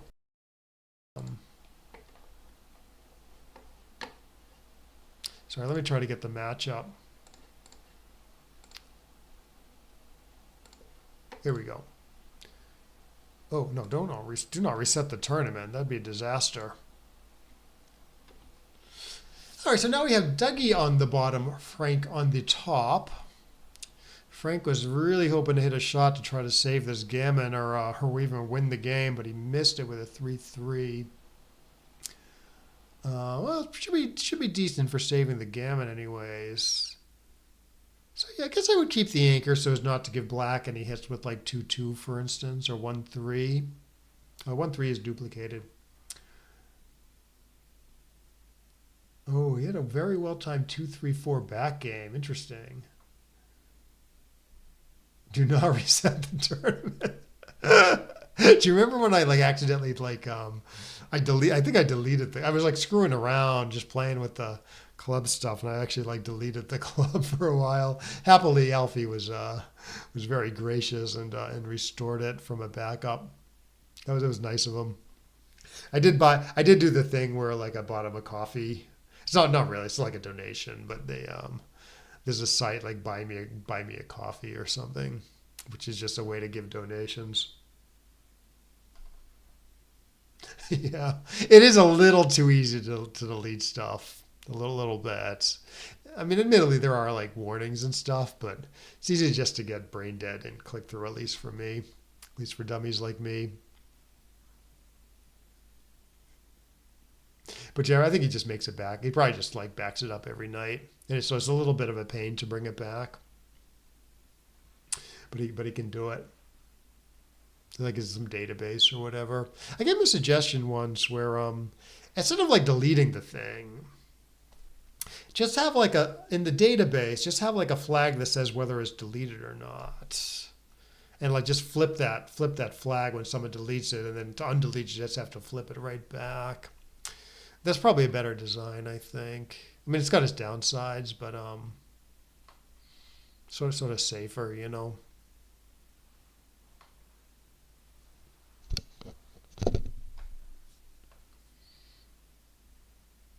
Hmm. Right, and then yeah, it has to be a club direct. Like only club directors have that ability to delete it. I do not. Wednesday night 4-1. Do not reset the tournament or 4-2. Right. All right. Anyways, so Dougie. Oh man, Dougie's probably gonna win again. Jesus, it's probably actually good for us if he wins because it'll make Frank less likely to make the top four for the playoffs. Because Brad and I are both kind of on the cusp. Okay, so I guess I got to root for Dougie as much as I like Frank. All right, this looks okay. Again, splitting is a little bit playing into White's hand, but it's not super dangerous, so it's sort of okay here. Maybe like you could just play 6-5 and never get attacked. Um, I don't know if I can resist connecting the checkers here, but probably should. Yeah, so actually Frank's play is probably better. So as not to get attacked, you know. I was thinking maybe 24-22. But actually, after seeing Frank's play, I kind of like it.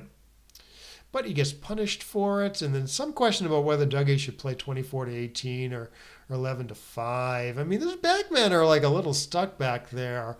And Dougie's up in the race a little bit. So I probably would have played 24-18 there. I would do it. Well, here you can make the 7, I guess. Okay, reruns instead. Interesting. Yeah, I don't know. I'd probably make the 7 there. Oh, got away with it. Yeah, Diggins plays in bad though. Keeps the 8 point, gets the back man going. Yeah, don't double this up. 2 away, 6, 2 away, 8 away. Gotcha. Yep. All right, so Frankie enters with the 3-6. A little unclear how to play it to me. I mean, popping out in some sense is safest because you're not getting attacked on the 3, but still a double shot out there, and you're down in the race. So all the 6s are sort of bad, though. You know, you kind of don't want to play a 6 here, but that is not allowed per the rules of backgammon.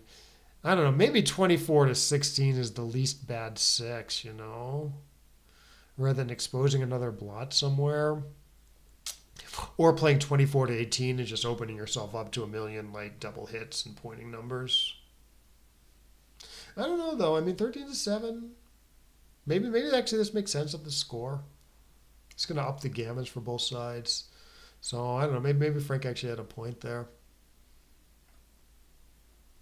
All right, 5-4. Yeah, I would just do this too. Hope for a dance and then try to win a gammon. Good. Like 5s and 6s, 7s and 10s will hit here. Yeah, definitely don't cube this. Oof, this would be a big blunder. All right, nice shot, and then 10 to 7 to get the good builders for the 3 and the 2. Oh yeah, this is a pretty big error, I think, actually. Because the priority is to sort of to fill in the 3 and 2 points. So you really need to, especially with like white having 2 up on the roof, you really need to go after, you really need extra builders for those. And then I mean, I would hit here. There is some question about it because it's pretty bad to get hit back, and maybe you can win a gammon without getting the closeout. But still, it's, with the ace point made and me going for the closeout, it just seems very thematic to go after him there with the 5, you know. Although I don't know, Duggan could get a good cube. I mean, if he's too good now, but if his goal is to get into cube later, the blitzing doesn't really make much sense. Bar 6, I see. A lot of the below average hitters into above average ones, I see. Yeah, that's sort of the natural. Bar 16 sort of seemed like the natural 6 to me. When do you get away with it? I see. Yeah, there's a ton of. Yeah, it's very diverse there. After yeah, black is very diverse after white plays 13 to 7 there. He's got 5s, 3s, 2s to attack on the 3. If I'm remembering the position correctly, and 6s to hit on the other side of the board. Alrighty, so Frankie must play 22 to 16 with one of them. So I assume he's going with both. And maybe you don't make the ace. Maybe you just wheel everyone around to the 10 point. Sort of save the gammon that way. Although maybe Dougie should be, I wonder if Dougie should be doubling this actually. Again, so let's see, 2 away, 8 away. Take points probably around 20% here. Yeah, it's not really that clear white has it. But there are some gammons here, which is an argument for not cubing. Okay, this is safe-ish. Only 6-3 is a blot, so you can pretty safely play on here. Do not cash this one in, Dougie. Good. All right, so it goes with the super safe play. I don't know, undoubled gammons are probably pretty valuable at this score. I might actually try this. Yeah. Yeah, this is safest because just a couple blot numbers and white can enter on the 6 point and be out of black's hair. But black has cube access, so sometimes when he gets hit late in the game, he's not paying full price of the hits because he might get to use the cube later. On the other hand, if he gets hit, white gets to use the cube. So I guess the arguments go both ways there.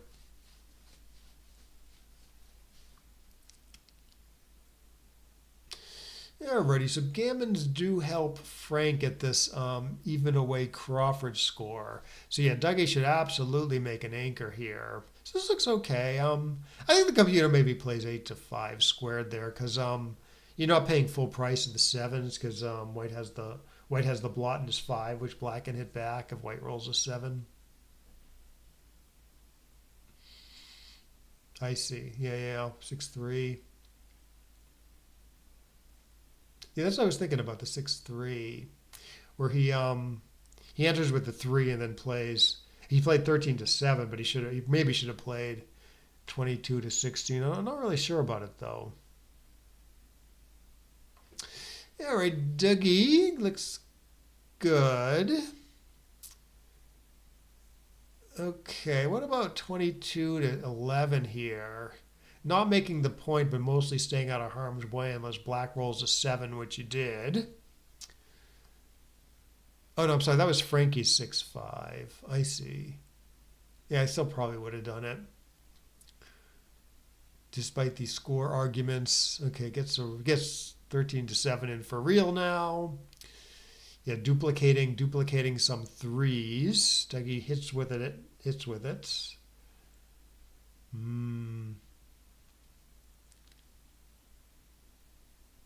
Alrighty, I don't know. Natural seems to be making the anchor, but the score. He's thinking about other stuff because of the score. Because gammons only go one way, so Can maybe enter with the 3 and cover with the 5, win more gammas that way. So pretty reasonable at the score, I'd say.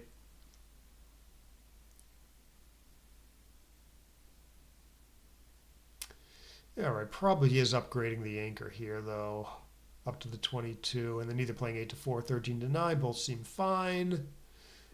Okay, good roll by Dougie if he gets some flexibility this way. Good play.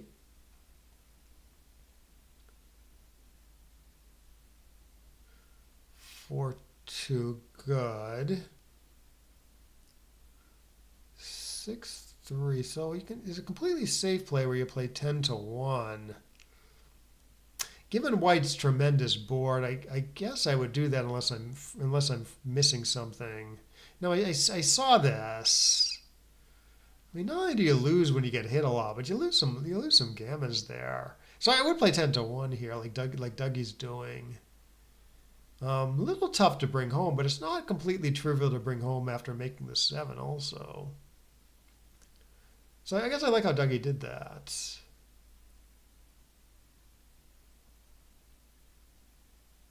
All right, 4-2. So this is the original play. I can do whatever here. This keeps the blots out of the board in case he hits next turn. And it looks like he's getting some shots here. This does look like the right play. Oh, nice shot by Frank. All right, I wouldn't be able to resist hitting with the 1 here. Yeah, just like this. Gets gammon a little bit more maybe, but it should win more like on the dances. So good play. And then I don't know about hitting off the 2 here at this score. This is only 3 shots, I think. Pretty cheap. Oh, oh my goodness, what a great shot this is. Wow, how is Dougie so good at winning these?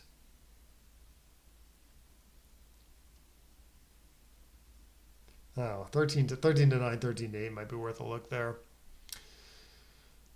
Although that does take the pressure off the blot on the 15. So actually, I think Dougie did that correctly. All right, so you got to get off the 5-5 here. Good. Good. Yeah, this is nice. This is nice and safe. I wonder if safe is actually to stack the 4-point here. I mean, it's 4 immediate blot numbers, but like most of your numbers clear yeah, a lot of your numbers clear the 6-point here. Like with 5-2, this is like super clear. Get rid of that problem point for good, you know. So probably that was okay. Huh.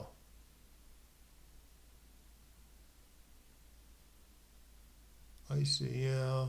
You know, in similar situations, it might be worth it to make the 7 because you're avoiding putting a checker on the ace. You're clearing the mid, and you're making the nice 7-point assets. All good things compared to 10 to 1. I just didn't think it was worth the risk. Is it possible we're wrong though, and it is right to make the 7 because of all those nice arguments? Anyways, Dougie does bring this one home. So what game was that? Was that the 7? Was that the previous game? The 7-1 game? And I'm not going to go through the whole match, but we can take a look at some of these decisions if people are interested.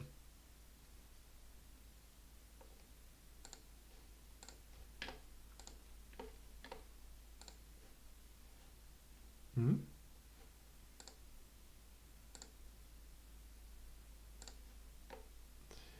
Yes, okay. Let me just set the priority of extreme gammon to below normal. Then we can analyze. So the 7-1 game. Yeah, 7-1 game was pretty tricky.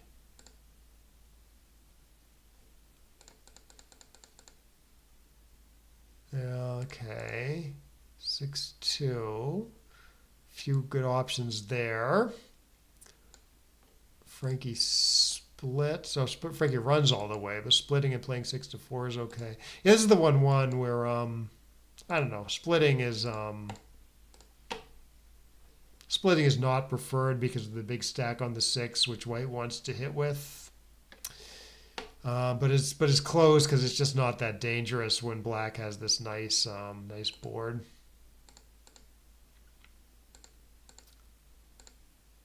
Okay, yeah, 6-2. Okay, this looks pretty clear. Yeah, obviously don't cube this at the score. Okay, yeah, here I thought I'll maybe make the 7, but no, Dougie makes a nice play up in the raise, keeping the 8 points. Even 7 points is an upgrade from the 8 point, but you are giving up one asset to make another. Meanwhile, you can make Dougie's nice play of like getting a checker mostly free, which he definitely wants to do.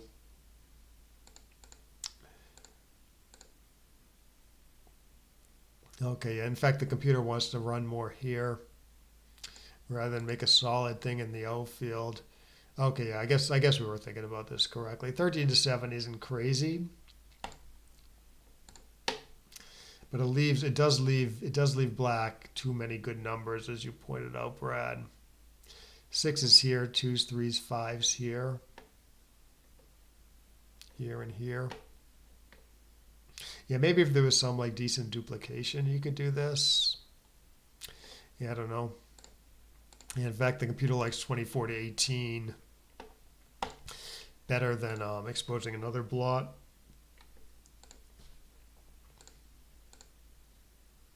Yeah, then Dougie went with this. So I would have, okay, so let's see, 6-3. Yeah, you play, oh, this is close. Why is this close? I thought this would be like a real error. In fact, on appeal, my play of 10-7 is wrong. That's interesting. Like for money or something with gammas counting, I mean, I think you do this because you want to complete the blitz, but hmm. Oh, is it because black doesn't really want to be hitting loose here? Let's see if no, it does hit loose here. Yeah, like I would have attacked here also, even though the score makes it pretty well, I don't know. No, the score makes it kind of okay, right? Because cubes in the middle. Again, black very much benefits from from an undoubled gammon. So even though Dougie's play is best for the win, the computer does want to hit for the gammons. But if that's the case, like why not play 10-7 here? I don't get this. I mean, I guess let's see. He's getting hit with 3-3 there, but he's getting hit with 3-3 after Dougie's play also. 10 point doesn't really have any value because the 5 and 4 are already filled in. I guess the computer's just concentrating on getting this backman around. I mean, it's better. Okay, so I guess my play is problematic if white anchors a little bit because it's a little hard to bring this around. Yeah, and I don't know. I would have played 10-7 in a second there.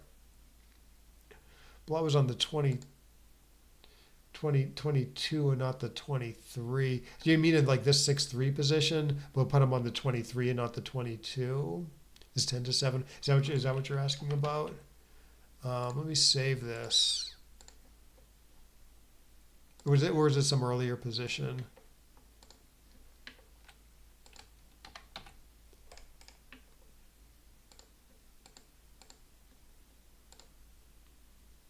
Yeah, now it likes 10-7 for some reason. Back with the original 6-3. Gotcha.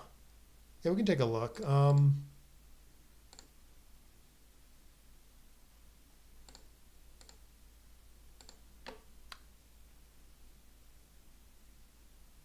Right. Okay. Okay, yeah, so it's actually on the other blot's actually on the 24. Um,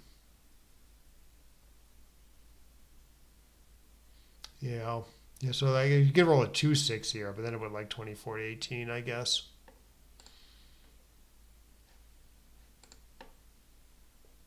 Yeah. Okie dokie. Um, um, um, um, um, um.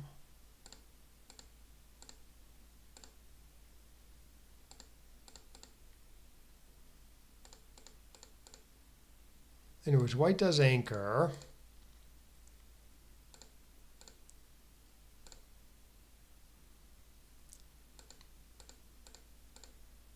Okay, yeah, this is an okay offer. After the 6-6, it's no longer that gammonish, and it's not super clear white has a it's not super clear whether white has a take or not. His take points apparently it's pretty low. I would have thought it was like around 20. Oh, it is around 20, I think.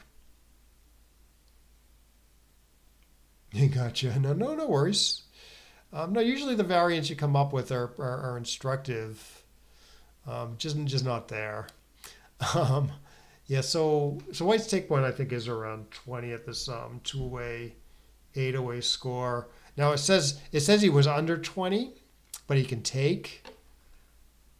The reason is the reason is white wins 1% gammons and so okay, so black doubles to 2, white doubles right back to 4 obviously, and then his gammons are tremendous. So I can take a little deeper due to that. So analyze cube information. Yes, 20 actually take point for white is 20.37 according to XG. So yeah, it's not all that clear. White has that, so black should apparently cube this, but he does have it. 1%. I know. It's like it must be is it like pure gammon go after cubes on 4? No, it's hyper gammon go, I think. It's a rare situation where the gammon price is a lot higher than 1. Gammon's price might be 2 or something. With the cube on 4. Yeah, so let's see. Gammon value. Yeah, that's funny. So the gammon value, this doesn't come up very often. But apparently it should happen here. Where black should double, white should take and immediately redouble to 4. The gammon value is over 2.0 there, according to XG. Usually, like a pure gammon go score, like 2-away, 1-away Crawford, it maxes out at 1.0. In other words, winning a gammon is as important as winning the game is. So if you have a play that wins 5% more gammons but loses 5% more, the play is essentially equal.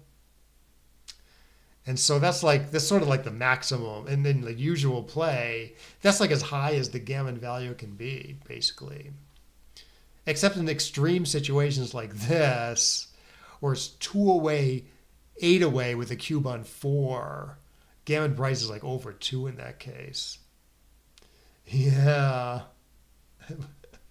Over 2.0, yeah, it's crazy. Yes, you can see that if you go. I know you can't see the pop-up. I should make it. Let's see. Can I get it in just give me like 15 seconds to see if I can show you the cube information window on the stream. Display capture. No, browser source, game capture. Window capture.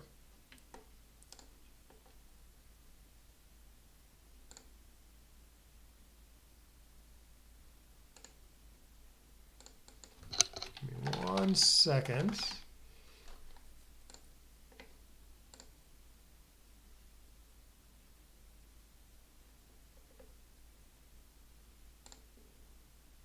No, sorry, I don't think I can get it. Someone told me, oh no, I can get it. There you go. Yes, this is the cube information pop-up. Excellent. 2-away, 8-away. You set the score 2-away, 8-away. You set the cube on 4. Go to gammon value, and you see the gammon value for white winning a gammon. The 8-away player winning a gammon with the cube on 4. So that over 2.0.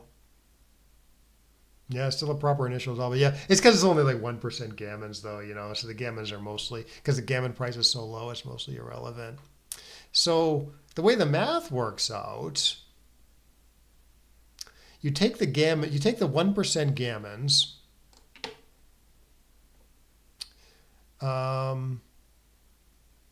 you take the 1% gammons, multiply it by the gammon value of around 2, so you get 2%, and that lowers the take point by 2% there. So in other words, the computer said the take point on the 2 cube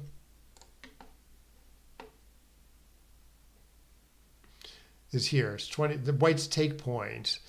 You use the live cube number because he gets an automatic recube. It's 20.37. So 23.7 minus 2%. The take point with the gammon stuff is like 18%, which is why it's a take at 19.7. So that's the way the math works out. Yeah, it's pretty interesting. I'm not sure I've seen this in a while, with the where it's like a legit double into a huge gammon price. And so you can make the gammon price arbitrarily high by playing with the scores a little bit. Like instead of 2 away, 8 away, if it's like 4 away, 32 away or something, can that happen? 4, 8, maybe 4 away, 16 away or something. I know you can get the gammon price arbitrarily high by playing with scores like that.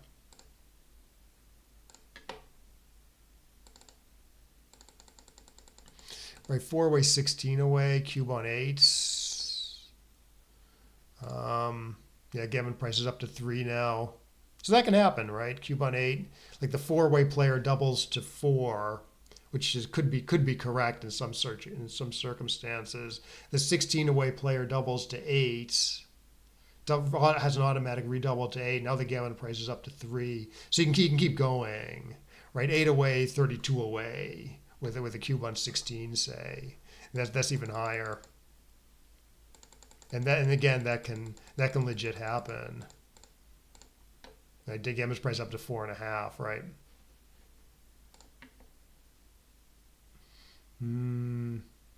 Right, yeah, definitely an extreme situation.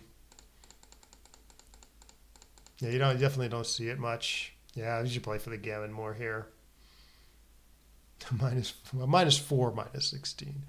So I don't know. It can happen. I mean, it can happen in a position like this though, where the gammons are only like 1%, maybe, maybe, and then the gammon price is like 3 or 4 or something.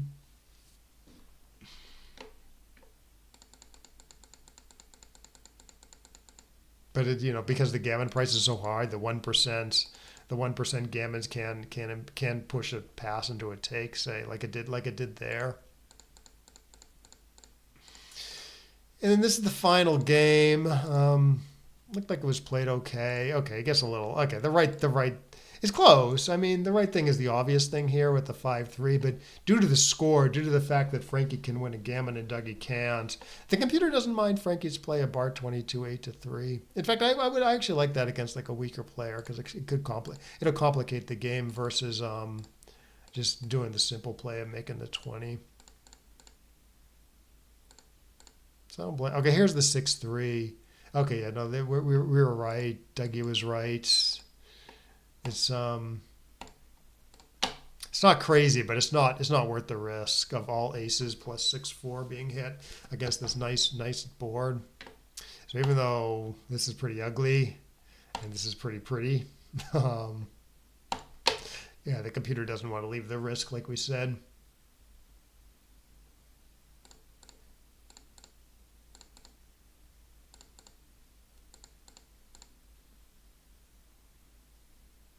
You're right. Yeah, it's kind of a neat play. Yeah, I mean, good on Frankie for even considering it, you know. Whereas most people would just say, "Oh, I can make the 20 point. I'm going to make the 20 point."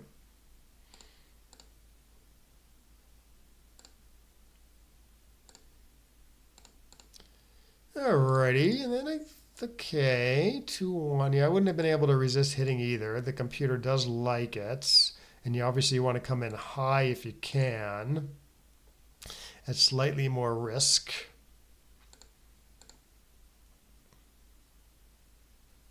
Okay, and good. Looks like a good play by Dougie to avoid hitting here. Again, if Gamma's counted for black, this is right by a lot. But since Dougie only needs 1 point to win the match, he makes a nice conservative play. Only 3 shots here due to the duplication of fives.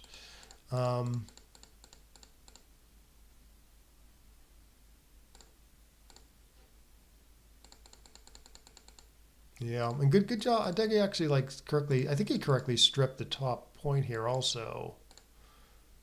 Yeah, by a little bit. Like you could do this and only leave 2 blot numbers next roll, just 6-5. But Dougie does this, leaves 4 blot numbers, 6-1, 5-1. But he gets to get rid of this point right away.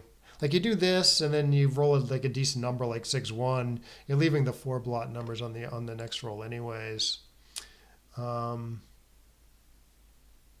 Yeah. All right. Well, I think I'm going to sign off soon. So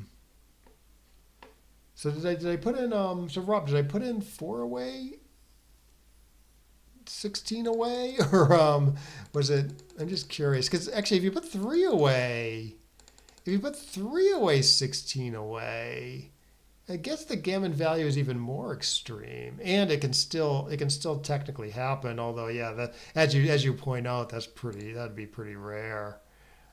Cube on 8, say. Yeah, it's up to 3 here. So 3 away, 16 away. Yeah, cube value is up. Again, this is even more extreme. But it can happen with perfect play. I would say it would just be pretty rare for the the 3 away player holding a Oh no, I'm sorry.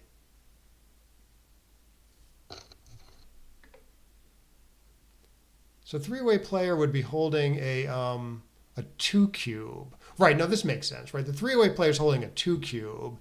He doubles to 4, and then the 16 away player doubles back to 8.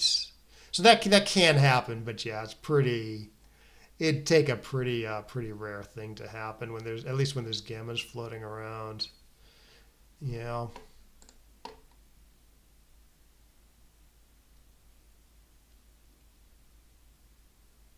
Right.